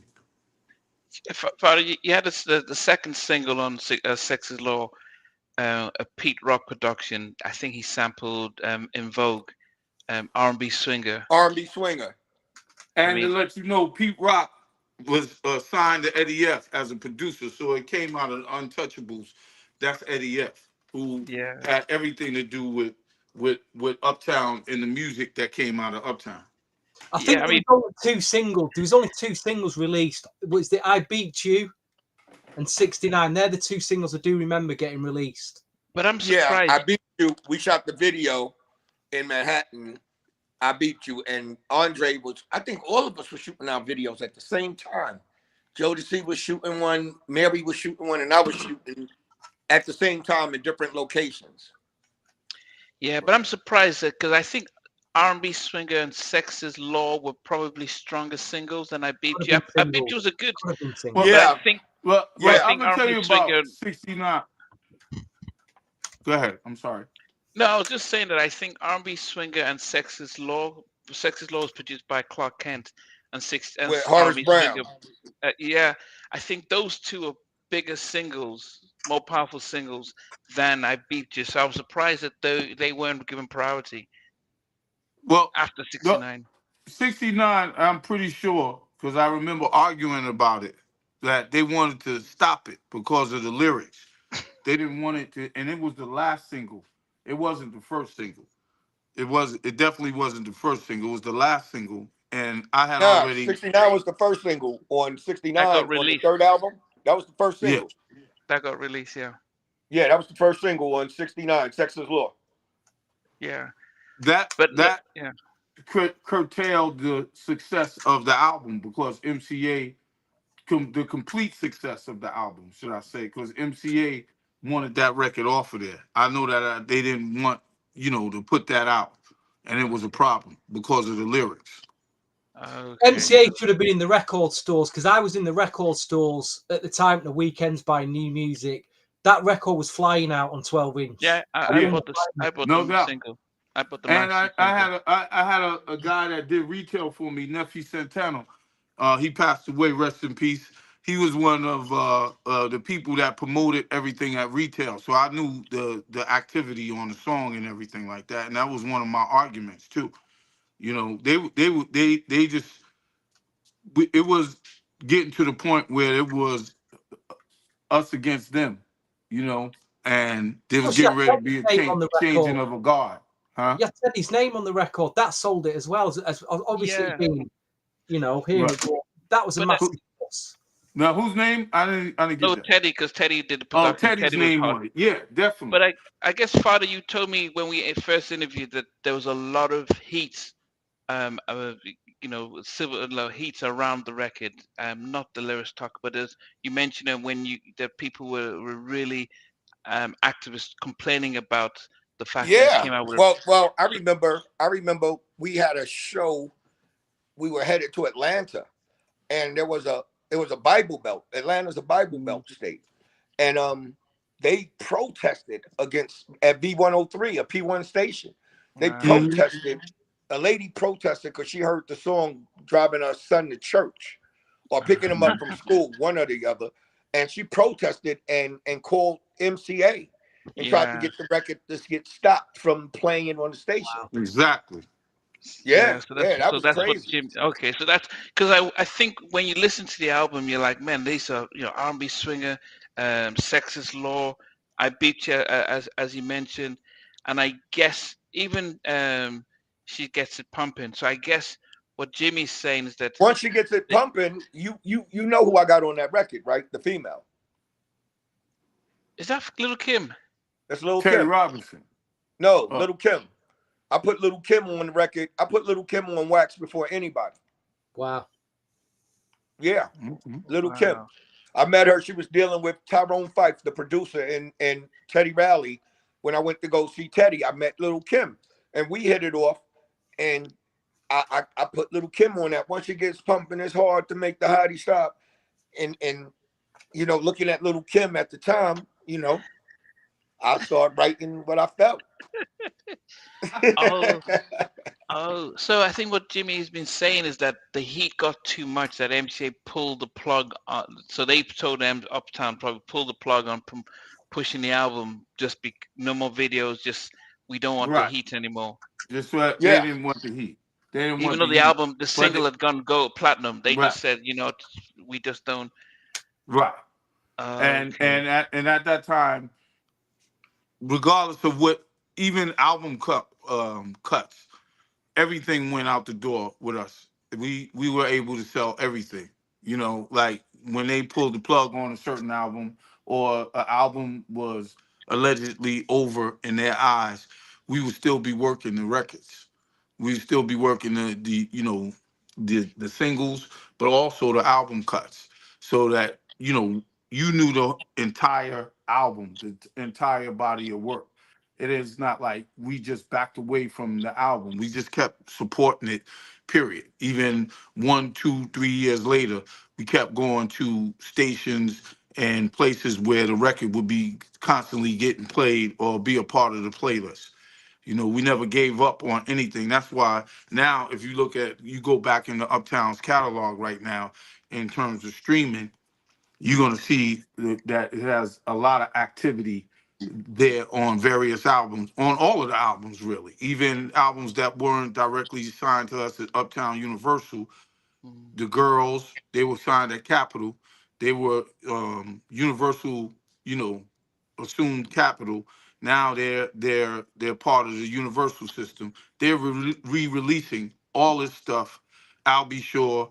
The girls, any groups that we had at Uptown outside of Universal, they're releasing it right now, and it's selling in Europe right now and all over the world right now. And Uptown proper records are selling all over the world right now. If you look right now, you look at the streaming components and you see the activity there with Father MC, Heavy D, and Mary constantly. These things are constantly being sold right now, as if we just released them yesterday. You had a big track on that soundtrack as well, Pimp a Die. Oh, that was Pimp a Die. Now, who did that? I did that. That was the soundtrack record I did on the Who's the Man soundtrack. Pimp a Die. That was in Harlem. That record was a big record. I mean, it was huge in Harlem. Right. That was the law, Pimp or Die to my Uptown, got a Pimp or Die. And then I came to London. I don't know. You gotta give Tim Dog a lot of credit. Yeah. I came to London and them you. people was begging me to perform Pimp or Die, and I could not believe it. Like when I came to London, it was like I walked out in the audience at the Wembley Arena, and people was like while I'm rapping my other songs, they like, Father, please sing Pimp or Die. And I'm looking at people like this, like, for real? Listen, I was like, thank you. Back then, we had a lot of pirate radio playing it in the UK. It was all pirate radio playing underground black music, and that was getting played. It was getting played everywhere at the time. Wow. That's probably why they knew it. Yeah, they knew that record. Now that record right there was a big record, and another record that was controversial at Universal. You gotta remember, Universal was ran. Everybody was older, and the whole staff was older, so they wasn't with any cutting edge music, talking about pimps, hoes, pimping, and none of that. we had to go to war all the time, and every And you record got we to was getting realize ready to too. release You had got to something realize about too pimping. that Every record they're we was used to getting ready to release delivering, had something about pimping or hoeing. but So they used to also releasing "Treat Them Like You Want to Be Treated" by Father. yeah. Everything's gonna be all right. One Night Stand, Lisa Baby. To now you Mm-hmm. coming out with I want to hit you with a 69 That to album Pimp or was a big Die. shift. It was a big like Heavy D. He shifted in Yeah, Blue With '93, Blue Funk. Yeah. Funk. Right. and you shifted on this album. It's a big, really big Yeah, shift. You know. yeah.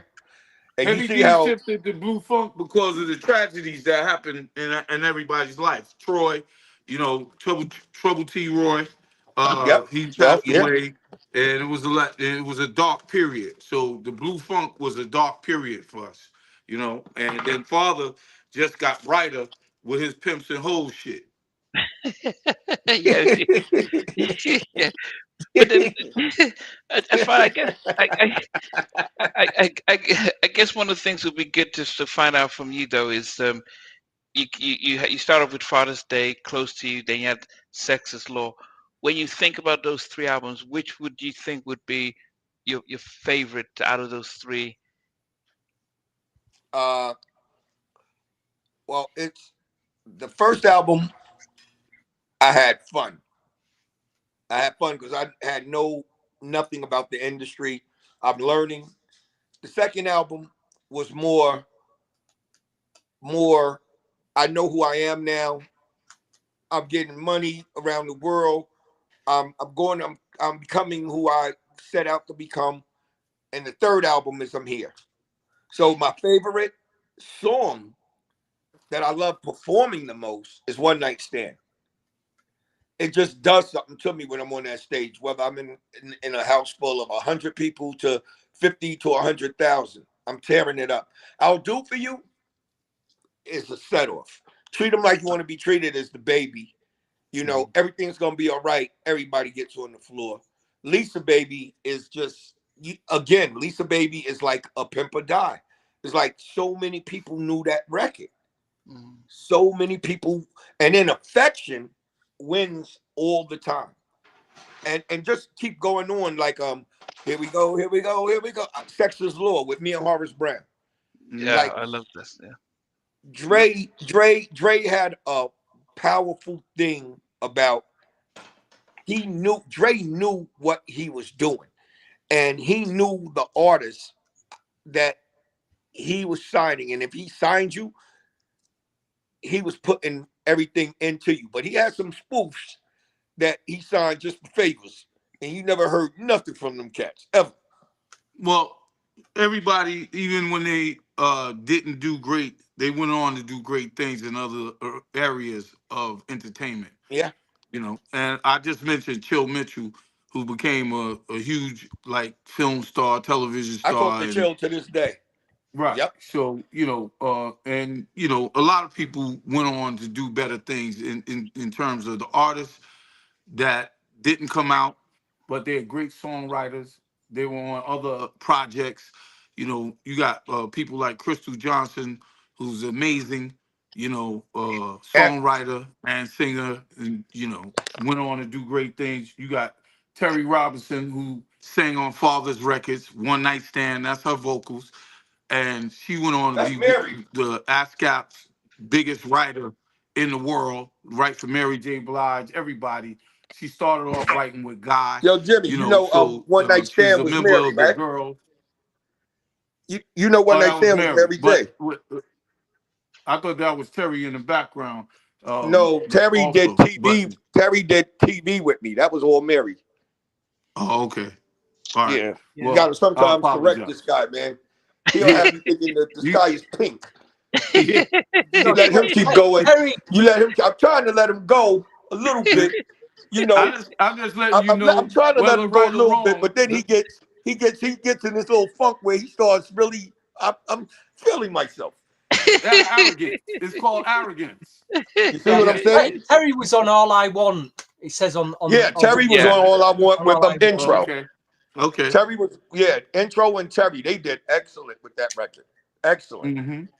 I I'm telling you, you know, know, this is your most mature album, the second one. Yeah, I think my favorite is Close to You album. I think there was a lot. Debate. This album's a killer album. This. I think I think that's your best, and then I think Sex is Law second, and I think Father's Day is third. But I think there are more hits. I think the production with Corey and Prince Mark and D. Corey. Yep. Yeah, getting Eddie F on those tracks and Dave Hall. I just love the tracks. It was hard. I mean, I could have hit 10 songs, 8 tracks from that to make my top 10.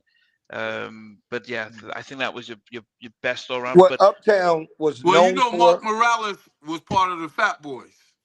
Yeah, I told him that. Yeah. But then, Father, why didn't that album, even though it was in '92, it didn't blow? It had some. Uptown Dre had a thing where he kept you in the eye. He kept on like, I can get this guy in the studio and do an album. Kept it coming. It was dead points with him. And the thing of what it was they used to have to slow me down because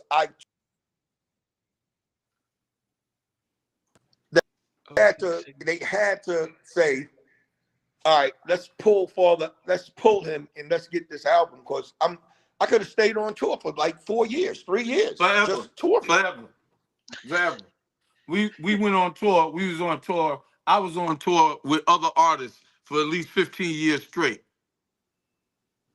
Wow. So when Father comes, you know, you get a hit record and you go out on tour, and that it wasn't as hostile as it is now. You know, you go on tour right now with 100,000 people, then there's people getting killed in the audience and this, that, and you know, it was none of that. You know, and we did, you know, 23,000 seat, 30,000 seat arenas, but we also did 2,500 square, you know, 2,500 seat arenas, 500 seat arenas. We tried to cover all the bases, you know, when on tour. So, you know, it was and the money was different then too. The money was, you know, a lot different, because now if a Father would have put out a Father's Day album or 69 right now, he possibly would fuck around and that record could generate about $75 million worth of income right now. That one record, you know what I mean? You look at Cardi B, that's the kind of numbers that she does right now. And I don't know if her records were as good, but it don't matter. You know, now is a different time and a different period. Right.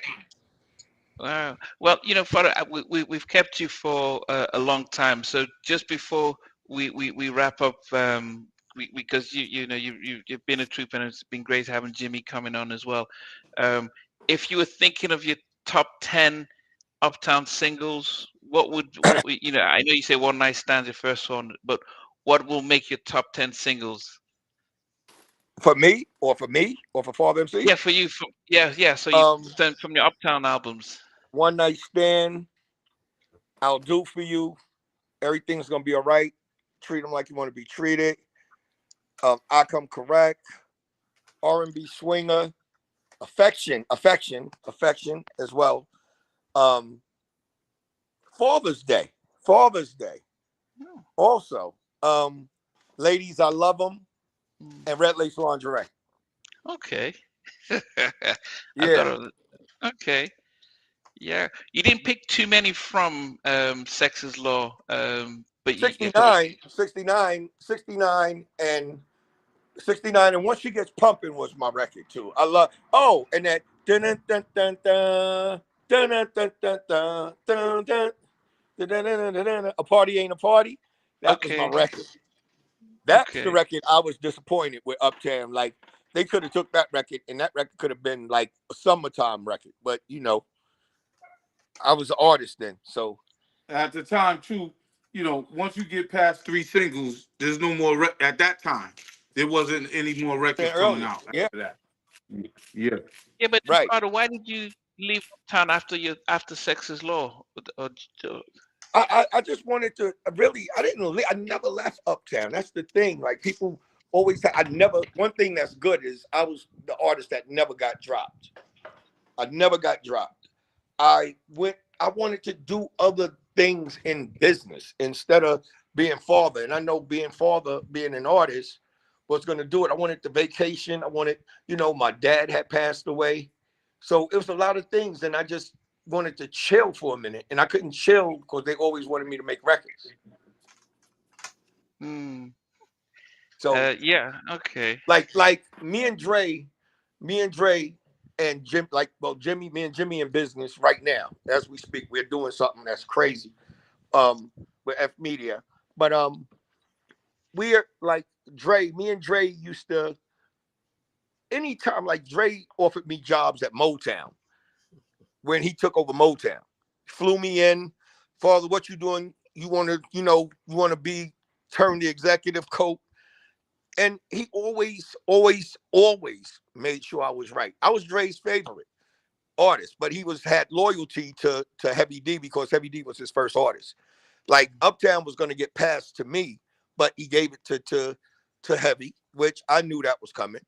I had a record company called Top Dog. I had the group 5 Deep that was coming, and I was playing basketball with Dre and Russell Simmons at the YMCA every Sunday for damn near 6 months. And I had the deal. They flew my group in, and then next thing you know, all of the people got into their ears of Dre, like, yo, well, X-Father, what he's gonna do different. The same thing I did for y'all when I bought y'all Jodeci and Mary J. Blige. This time it's gonna be under Top Dog / Uptown / MCA. But Well, I never took hold to it because I always did play by play, and I knew that I was setting up for greater and other things to come my way, and that's why I never complained. Everybody complained about their contracts and they the things they go through. I'm living a very, very, very nice life. You get what I'm saying? And I haven't put out a record, and people think I'm selling records right now, going platinum right now because of the way I live. So God's blessed me with the right people in my corner and to make the right decisions. Don't ask people for anything. I never was one of these cats to go to Diddy and like, yo, Diddy, can I borrow something? Yo, why don't you help me do that? I never did that. Never did. I wasn't raised like that. I was cut from a different cloth. I never hung out. Let's party. Because that was just me. That was my style. I always was a loner. But you get me on that stage and I'm destroying everything in my way. Everything. Yeah. That was the truth. Stevie, go ahead. I mean, I kept buying Father MC albums beyond Uptown. There was Life After Uptown. There was these several, you kept going. Yes. You stayed in the game. And I want to say something controversial, but I feel like Rick Ross based half his career off you. You know what I mean? But I don't know who dared say that, but I always felt that. Rick Ross, the so-called boss that I felt. He built his. Everybody takes a little bit of something from everybody.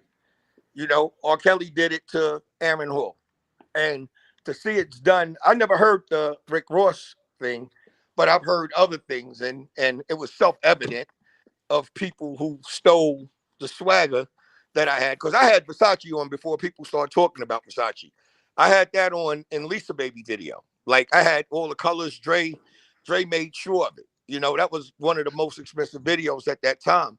So, we had the Versace's on, we had the Rolexes and all of that stuff before people could even pronounce it, when it wasn't the cool thing to do. It was just fashionable. And Dre was an expert at being fashionable for the artists, So, a lot of things that, people do and did, I was doing then. It's just that when you get budgets, you could make it seem like it's yours.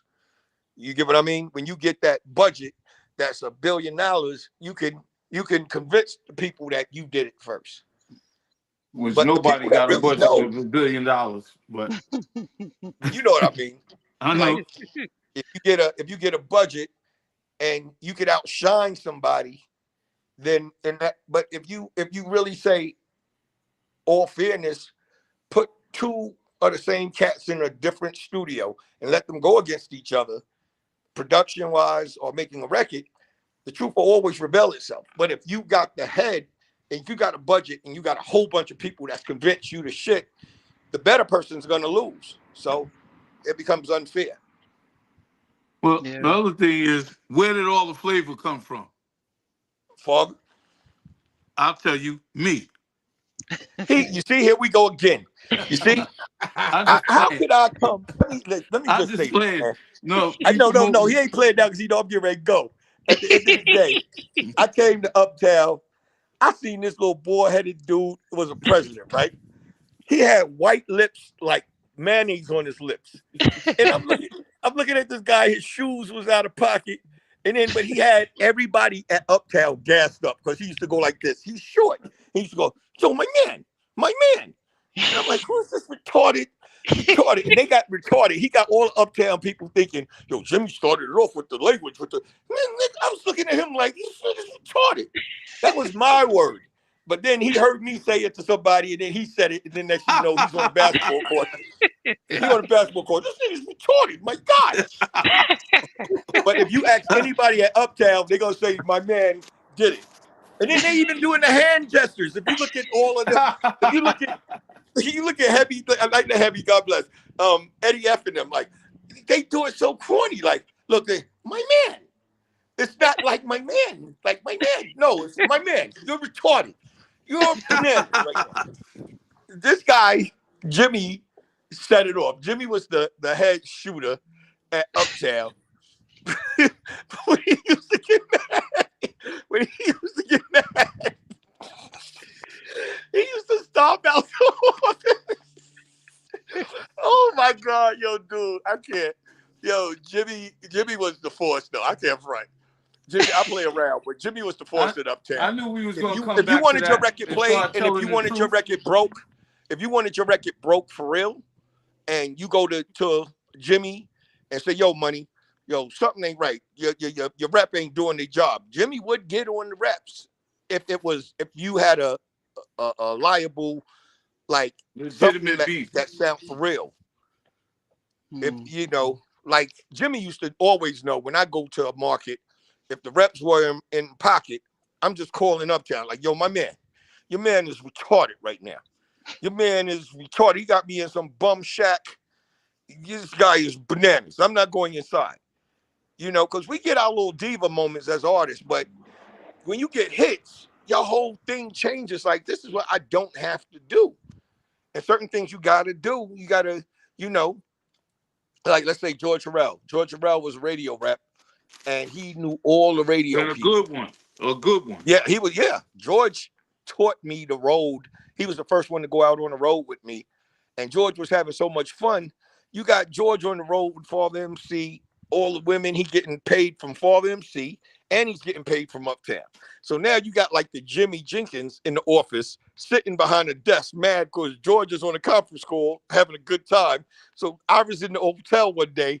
I come to the hotel and Jimmy's on the phone. I don't care. If you don't get your black ass, if you don't get your back out here in the office, you're over with. Tell Father you got to get his own new road manager. I'm listening like this. I'm saying the hate of a man that's just big. And then George comes out, you know, George, I call him church guy, because George would come out and he'd have this walk like this. Look, I don't know if y'all can see, look, George would walk with his head down like this, like.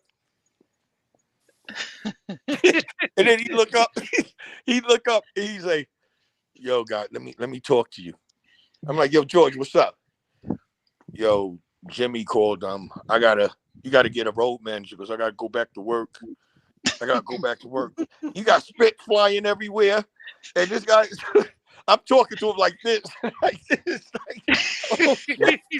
But this is the truth of the matter. The truth of the matter is you can't do promotions and be a road manager for a company. You can't road manage and be concerned with just one artist. We got 13 artists to concern ourselves with, and making We sure had that them. each and every one of them are focused, and we're focused on each and every one of them.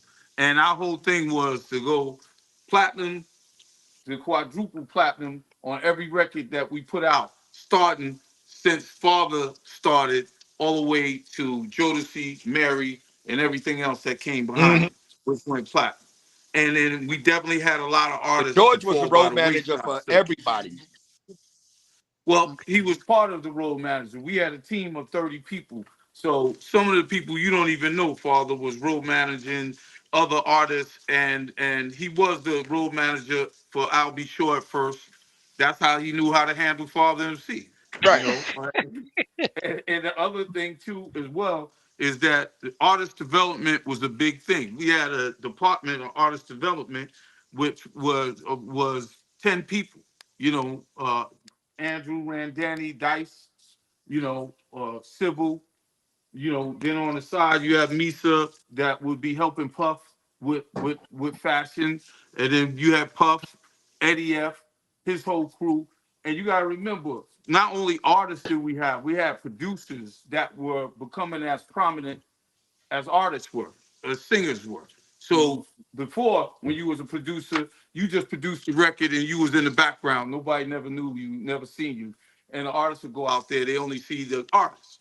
Now the producer starts to step up to the front, and now they want to be Pharrell, they want to Hmm. be Eddie F, Puff Daddy, and these are all guys that were producing the records at first. You know what I mean? Mm.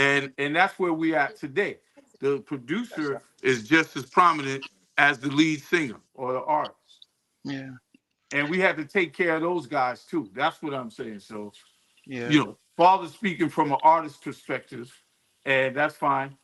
I'm speaking from a broader perspective that shows you the whole inside of the record business and the record company, all the way down to the artist development of an individual artist. Yeah. Well, Father, just before you go, can you let us know what to expect from you and from F Media over the next couple of weeks and months? Well, me and Jimmy, we have a situation we're dealing with that we are not really talking about. It's with a major network that we're doing for F Media. He's coming to Vegas. We're going to Vegas. From Vegas, we're going to Cali. And from Cali, we're going to Atlanta. And we just left Atlanta and we're about to go back and we're going to close the And, and also, you know, what Carnegie Hall. to, totally transparent is, you know, we're trying to do film and music and media. And that's what we're really trying to do, you know, Hmm. and also make your past pay for your present. What I mean by that, the records that you already made, now you could begin to place them in films.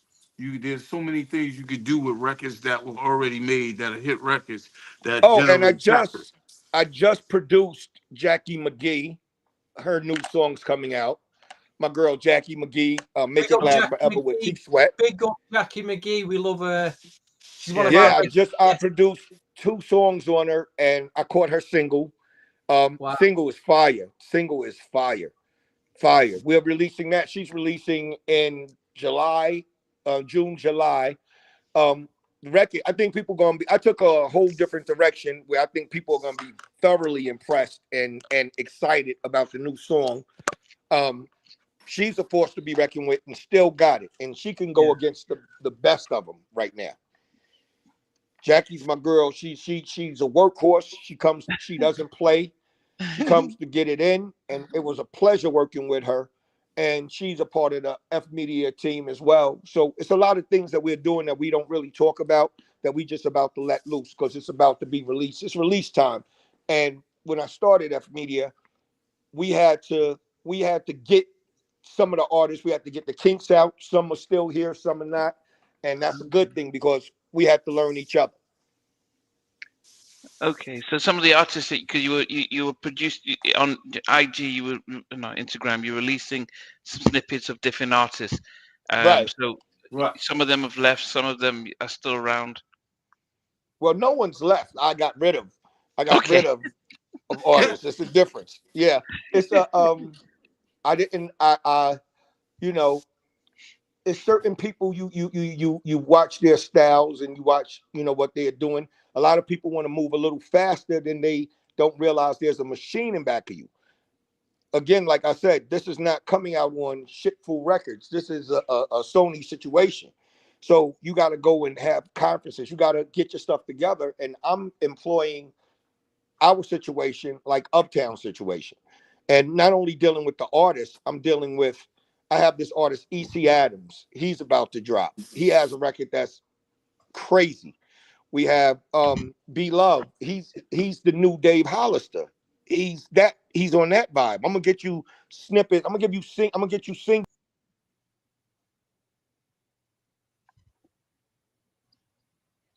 You know, you got he's our artist. He's something to reckon with. We have to go and work on redo his album like twice. I'm working with a young lady named Sahara. It's crazy, and they're patient. They understand that it's a business. It's not a friendship. And not only do I deal with them, then I deal with like the Jimmy Jenkins and all of the other people that we employ to make this thing go. So it's a machine. And like I say, when you come out, when F Media artists come out, it's gonna be about, they're gonna come out like artists should be. Because I only was taught how to make stars. I don't know how to put a record out and get excited because it's on YouTube. It's like it got to do more than that. I want it to all of the DJs. I'm interested in the vinyl. I want to supply the DJs with vinyl. I want to supply the DJs with the stuff that they need, whatever they need. So it's a thing that we have to do. Father MC F Media, that stands for Father MC. F Media Corp is Father MC, FMC.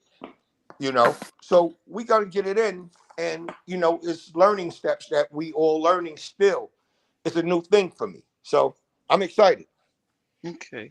Well, I mean, Father, and it's definitely, it's been a pleasure that you've taken your time this evening. We're definitely going to get you back when you and Jimmy have something to announce and stuff. But as I said before I started, I gave you lots of love, and you've really shown that today.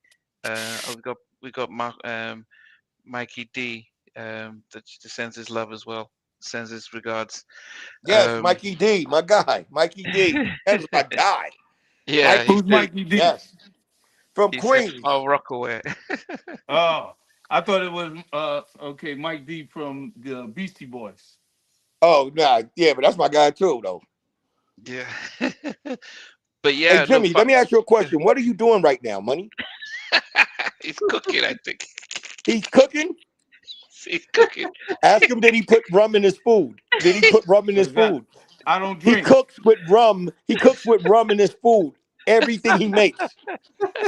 Eggs, bacon, he puts rum in it. He cooks it. I don't First get this guy. First of all, I've never cooked with rum in my life. I don't even Cesar drink said you rum. cook with rum when he came to Virginia. I know. Exactly.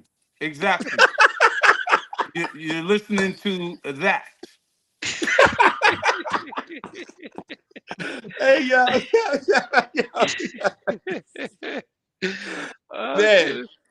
Man.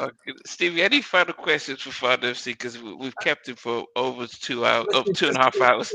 It's great that you're still in the game after all this time. It's incredible. Thank you. Appreciate it. I appreciate you guys too. And I told you halftime you was gonna blow up. I told you. When halftime first did it, I told him, come on, let's go, man. And I wasn't taking interviews, like I wasn't taking shows. But I'm the one who told Jimmy and everybody, Eddie F and all of them about you. Whatever. Oh, my girl Sunshine, she's a podcaster too. I want you to check her out too. She's dope. She's dope. But I want to say thank you for having us, man. Thank you coming on, Jimmy. And thank you for interviewing me also. And we got more stuff in store, man. It's coming. We look forward to it. Definitely. It's funny because when I first interviewed Father back in 2020, he did say next time we go live. And I'd never done a live back then. I was like, man, live, I don't care. But, you've got people who've been sending messages and joining in and really appreciating stuff, enjoying Jimmy cooking as he's talking. So everything, everything is everything is part of it and stuff. But Listen. yeah, That's part of the flavor I do. I teach yeah, cooking, high grooming. You know what I mean? I'm a barber, Dog beautician. grooming. Uh, you know, teeth cleaning, making sure you got all your teeth, and and I showed everybody, including father, how to make sure that he dyes his hair properly and puts Jerry curl Oh juice in shit! it to get curls. So I taught all that no, but about you know high that. powered wines, everything. Do they hear? He ain't got none. This guy's No, crazy. but people Oh, appreciate the fact that you guys are keeping, you're giving us the stories of records and memories that we have. You know, I was always wondered why a great album like Sex's Law didn't really blow up as it should, because 69 went platinum. But now at least we understood the controversy was too much for MCA, that they just said, you know what, just don't push it, despite it blowing up like that. And understanding the changes from Father's Day to Close to You, why it was so personal, but actually for me one of your better albums from that. But I still think, and it's unfortunate that MCA Uptown had a lot going on with Jodeci and Mary, that Close to You didn't get the push that I think it could have been, because One Night Stand was the hot stuff, but there were other tracks that could have just really taken it to another level. Close to You, I think if that was released, um, Red Lace Lingerie, I think that would have been another big track. I think if they had just given, I thought that was gonna be it. Red Lace Lingerie, Quiet as Kept. I thought that was gonna be it, but you know, You records gotta can remember, always. there's politics with all of this stuff. You know what I mean? And it's not only the artist that has to do the politicking. It's everybody involved. You work with a major label or book publisher or whatever. You gotta. It's a negotiation. It's not your decision and your view. You brought the artist in and you want everything to go your way. No, you have to discuss it with people that have been doing it for a long time, their way. And so it's a convincing thing and it's a political. yeah, I mean, just yeah, that's this is just for intro to come out. So this would have been, I think that would have been the first time we would have heard the intro if they'd done that video. But I guess I can understand if intro was signed to Eddie F. another label, they probably wouldn't have wanted to give them that push. But Red Lace Lingerie, um, love ladies, I love them. I mean, My Body. Oh goodness, that's a classic album that just doesn't get the Thank you. credit it deserves. Definitely doesn't get the credit it deserves. So, And Eddie F. um, Intro was signed to Eddie F's Untouchables label on Elektra. yeah, but I think the flavor they gave on Close to You Mm-hmm. was just different from what we heard from Jodeci. Because yeah, we all know the But Jodeci how they you, sing. you, Yeah. you gotta understand one thing. Like when I'm in the studio and I'm with you, like I know what I'm hearing from each artist that I deal with. I'm getting that out of you. What you gonna give me, you may not give someone else. Mhm. Even though you can sing your butt off, they're not gonna get what I get from you because I know what I want to hear. So I know, like, especially when it comes to my stuff. Like I was there. Like Kenny, come on, Kenny. Kenny did all the vocals on that. I give intro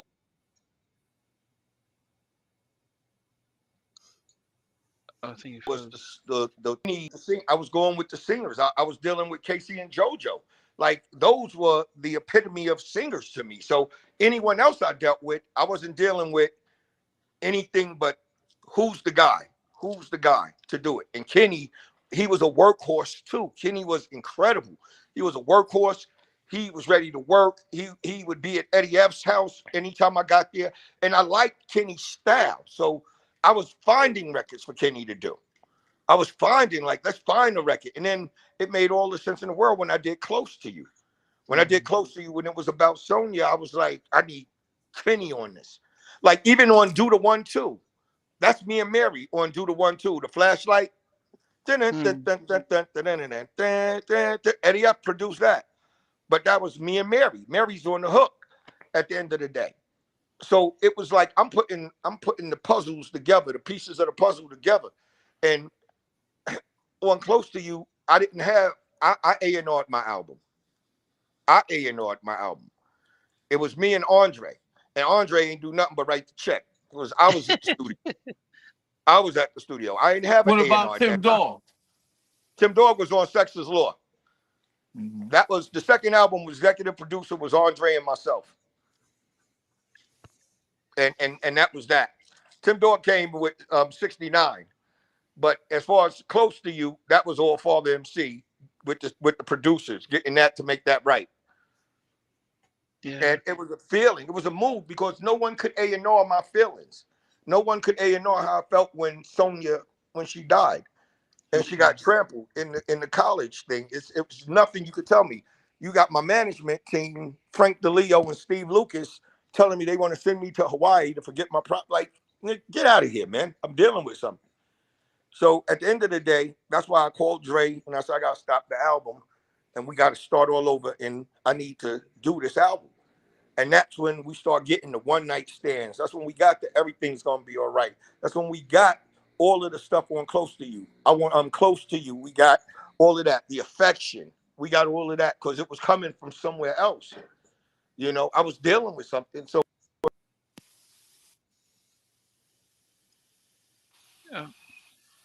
you know, sometimes too. Yeah, I think you, Do the 1-2. You had Kenny Green and Mary doing the background vocals. Yeah, I was yeah. putting it together. It together. Yeah. I want to give one more acknowledgement to Kenny Hicks. Kenny Hicks, yeah, Kenny Hicks was dope. Kenny Hicks, yes. Oh, he just disappeared. Okay, Jimmy just disappeared. But okay. His phone probably fell in the saucer. But Steve, I'll let you say goodbye to Father before, because you've held up to that phone for 2.5 hours. So, Eddie, yes, big thanks for coming on. Big thanks to the listeners who always tune in every week on this podcast. There's been tons of comments, questions this week. You know. Yeah. But definitely, Father, you've been a legend as always. And so, as I said, when you're ready with your project, you know, we're going to come back live again. So, you know, anytime, just let me, and we'll do this again when we're now talking about F Media and got stuff to promote as well. Yes, and I appreciate you guys too, man. Definitely. Yeah. Yes, I really appreciate it. Take so, care. guys, just let's send our love and appreciation. Father MC, he, as I said, gave me my break by being my first guest, and since then, you know, he's been holding up his phone for 2.5 hours, and he's really blessed us with some amazing stories and stuff. And then to Jimmy, who just cut off, but hey, Jimmy, you know, Jimmy's trying to arrange Christopher Williams and Albie Shaw to do joint stuff, so he's trying to bring us. He's trying to bring them both on so we can see that. But anyway, Father, we appreciate it, and we'll definitely keep in touch as well. Okay, thank you so much. Take care, sir. Thanks, All Father. right, peace, guys. Bye-bye. All right. Okay. Goodness, Wow. Stevie. Oh, wow. How surreal did that end up being? Yeah. I mean, what was it like for you? Because as I said, I talked about it a lot, but for you, I mean, just getting to hear some of these stories and stuff, especially. I think we've answered he's answered a lot of questions there, and now I kind of understand the background to. I didn't know he lost his girl at the time for the second album. Had no idea. Mm-hmm. It's a big thing, man. I'm amazed he even got a second album out after going through something like that. You know, so all credit to him. She was pregnant as well. Unbelievable. Yeah. You know? Because I've heard about I've heard about the accident, but I didn't know how personally it was involved he was for him. And then to come up with that album, which I think was his best work. the songs, the vibe, and stuff like that. He kept saying affection. Is that all I want? Was that Yeah, the yeah. name? It samples basically the whole track's using Tamara and the Scene, a track called Affection from the mid-80s. Okay. That's what's Yeah. using. Yeah, The Sonia was chorus. pregnant. Yeah. All I want is affection. If you Okay. Yeah, yeah.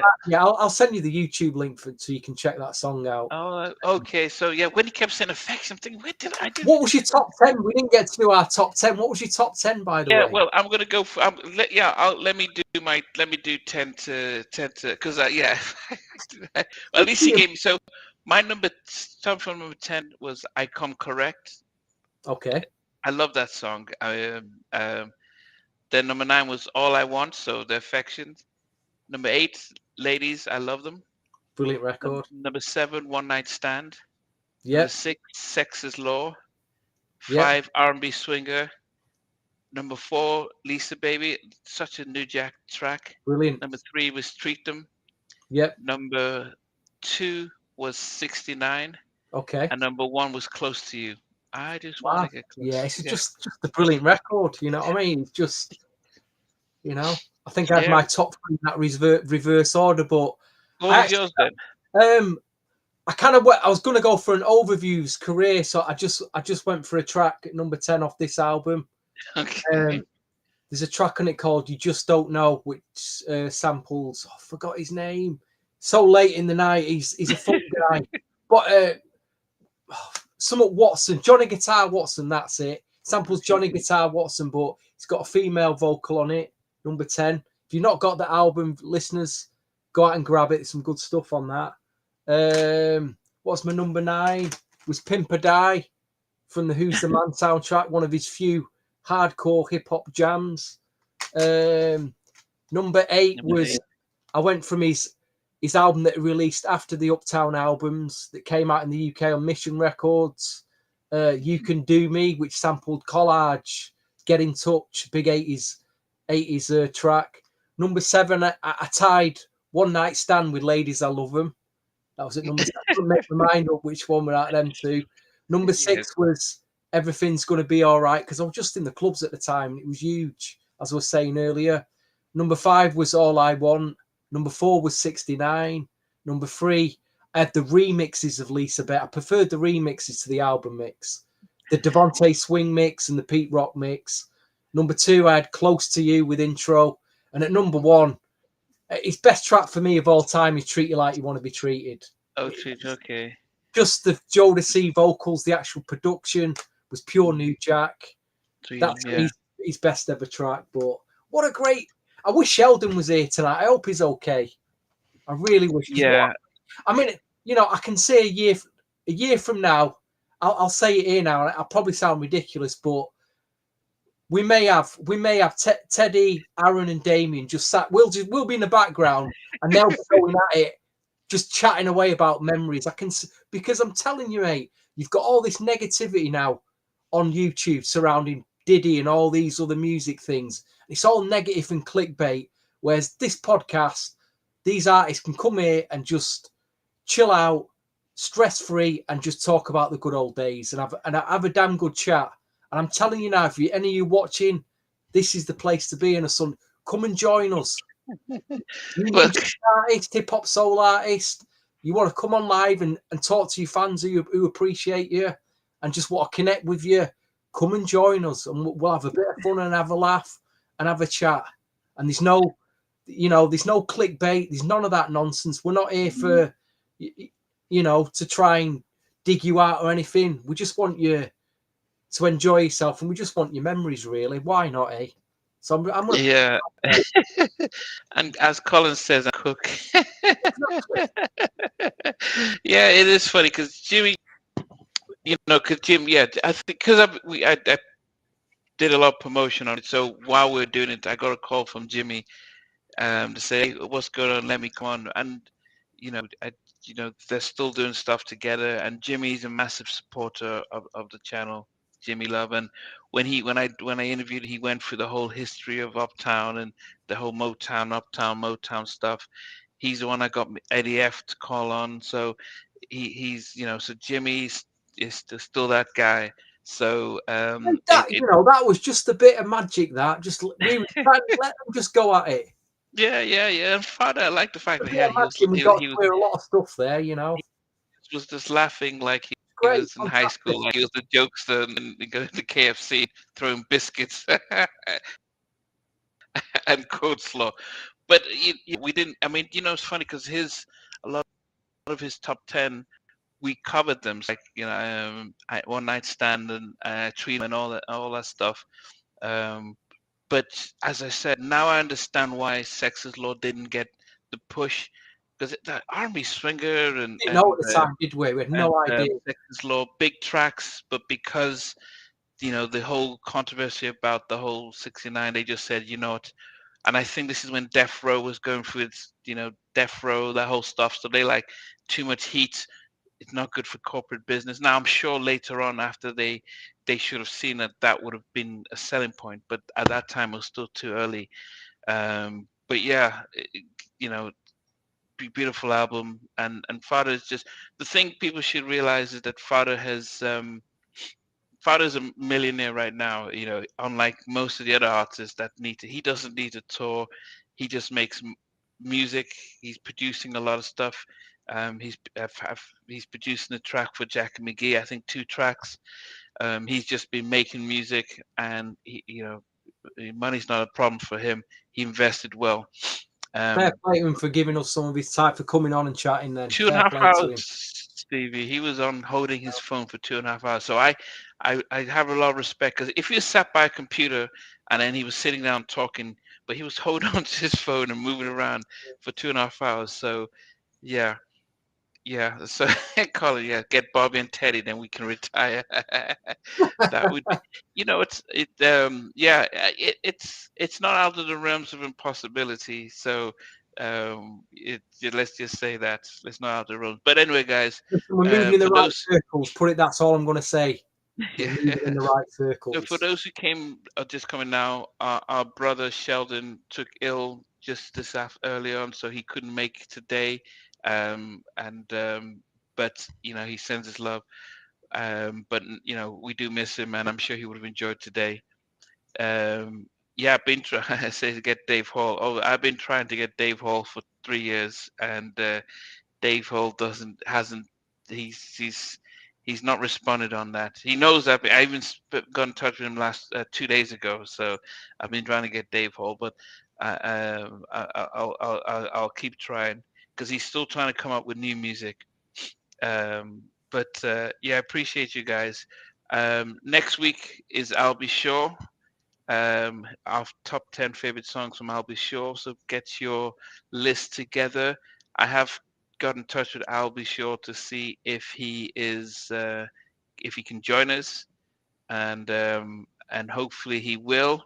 But I'll Be Sure is doing a lot of he's campaigning a lot about organ transplant because of what he went through. So he's really taking things serious from that point of view. But he might join us the same way Jimmy and joined today. So I'm going to send him the link, and because he's a supporter of what I do, because he says that when everyone starts talking about all the negative stuff, we stay positive, and he appreciates that. So he knows this is a safe place for him and his colleagues, that no one's going to start trying to dig dirt and stuff. Even when Father talked about the whole stampede, we didn't go in detail. We knew it was a tough situation. We accepted it and just allowed him be. So so it's going to be interesting next week with I'll Be Sure's top 10 up across his 4 albums. And so join us then. But also Thursday, Stevie, let us remind. We've got LaFlex, UK artist, producer, songwriter. He's got a new album out. It's very, think Jam and Lewis production wise, think Imagination from the 80s. Imagination type group. Jimmy Jam follows him, so I think he appreciates what he does. So Jimmy Jam follows him. So we will we'll put up when I put the link for both for the live interview on Thursday, and then the I'll Be Sure on Sunday, you'll be able to get a vibe for his stuff. So, and as I said, hopefully I'll Be Sure joins us live, It's not out of the possibility, so it would be good. But thanks, guys, for your support and for asking the questions, for making Father feel appreciated, because he watches, he's listening, he was on Facebook watching and letting us know. So all the comments, everyone's been able to see them. So every single one of you guys who showed love today, it's really appreciated. It makes our guests feel comfortable that they can come on and feel love and support. Yes. So I've just got a call from Jimmy, so I will I'll answer him, but we'll see you guys next week. And yeah, thanks, Stevie. Good evening and good night to you all. Thanks for. Hey guys, thanks for watching. Thanks for being a part of Halftime Chat. Please remember to subscribe, share, and comment. But most importantly, why don't you become a member of Halftime Chat? We've got amazing videos, amazing perks, and being able to support the channel. But anyway, thanks for watching. Take care. I never participated in that category. And somewhere in between us, or even loving us, on which I did miss you. What was it like growing up? She's still making an impact on 4 houses down. I have a couple pieces. Trying to get this one and that one. That works for you, but just for me. No, okay, you're okay. They don't understand what Jodeci boys do winning all Play it. these guys, they all work together. I mean, I love all different genres.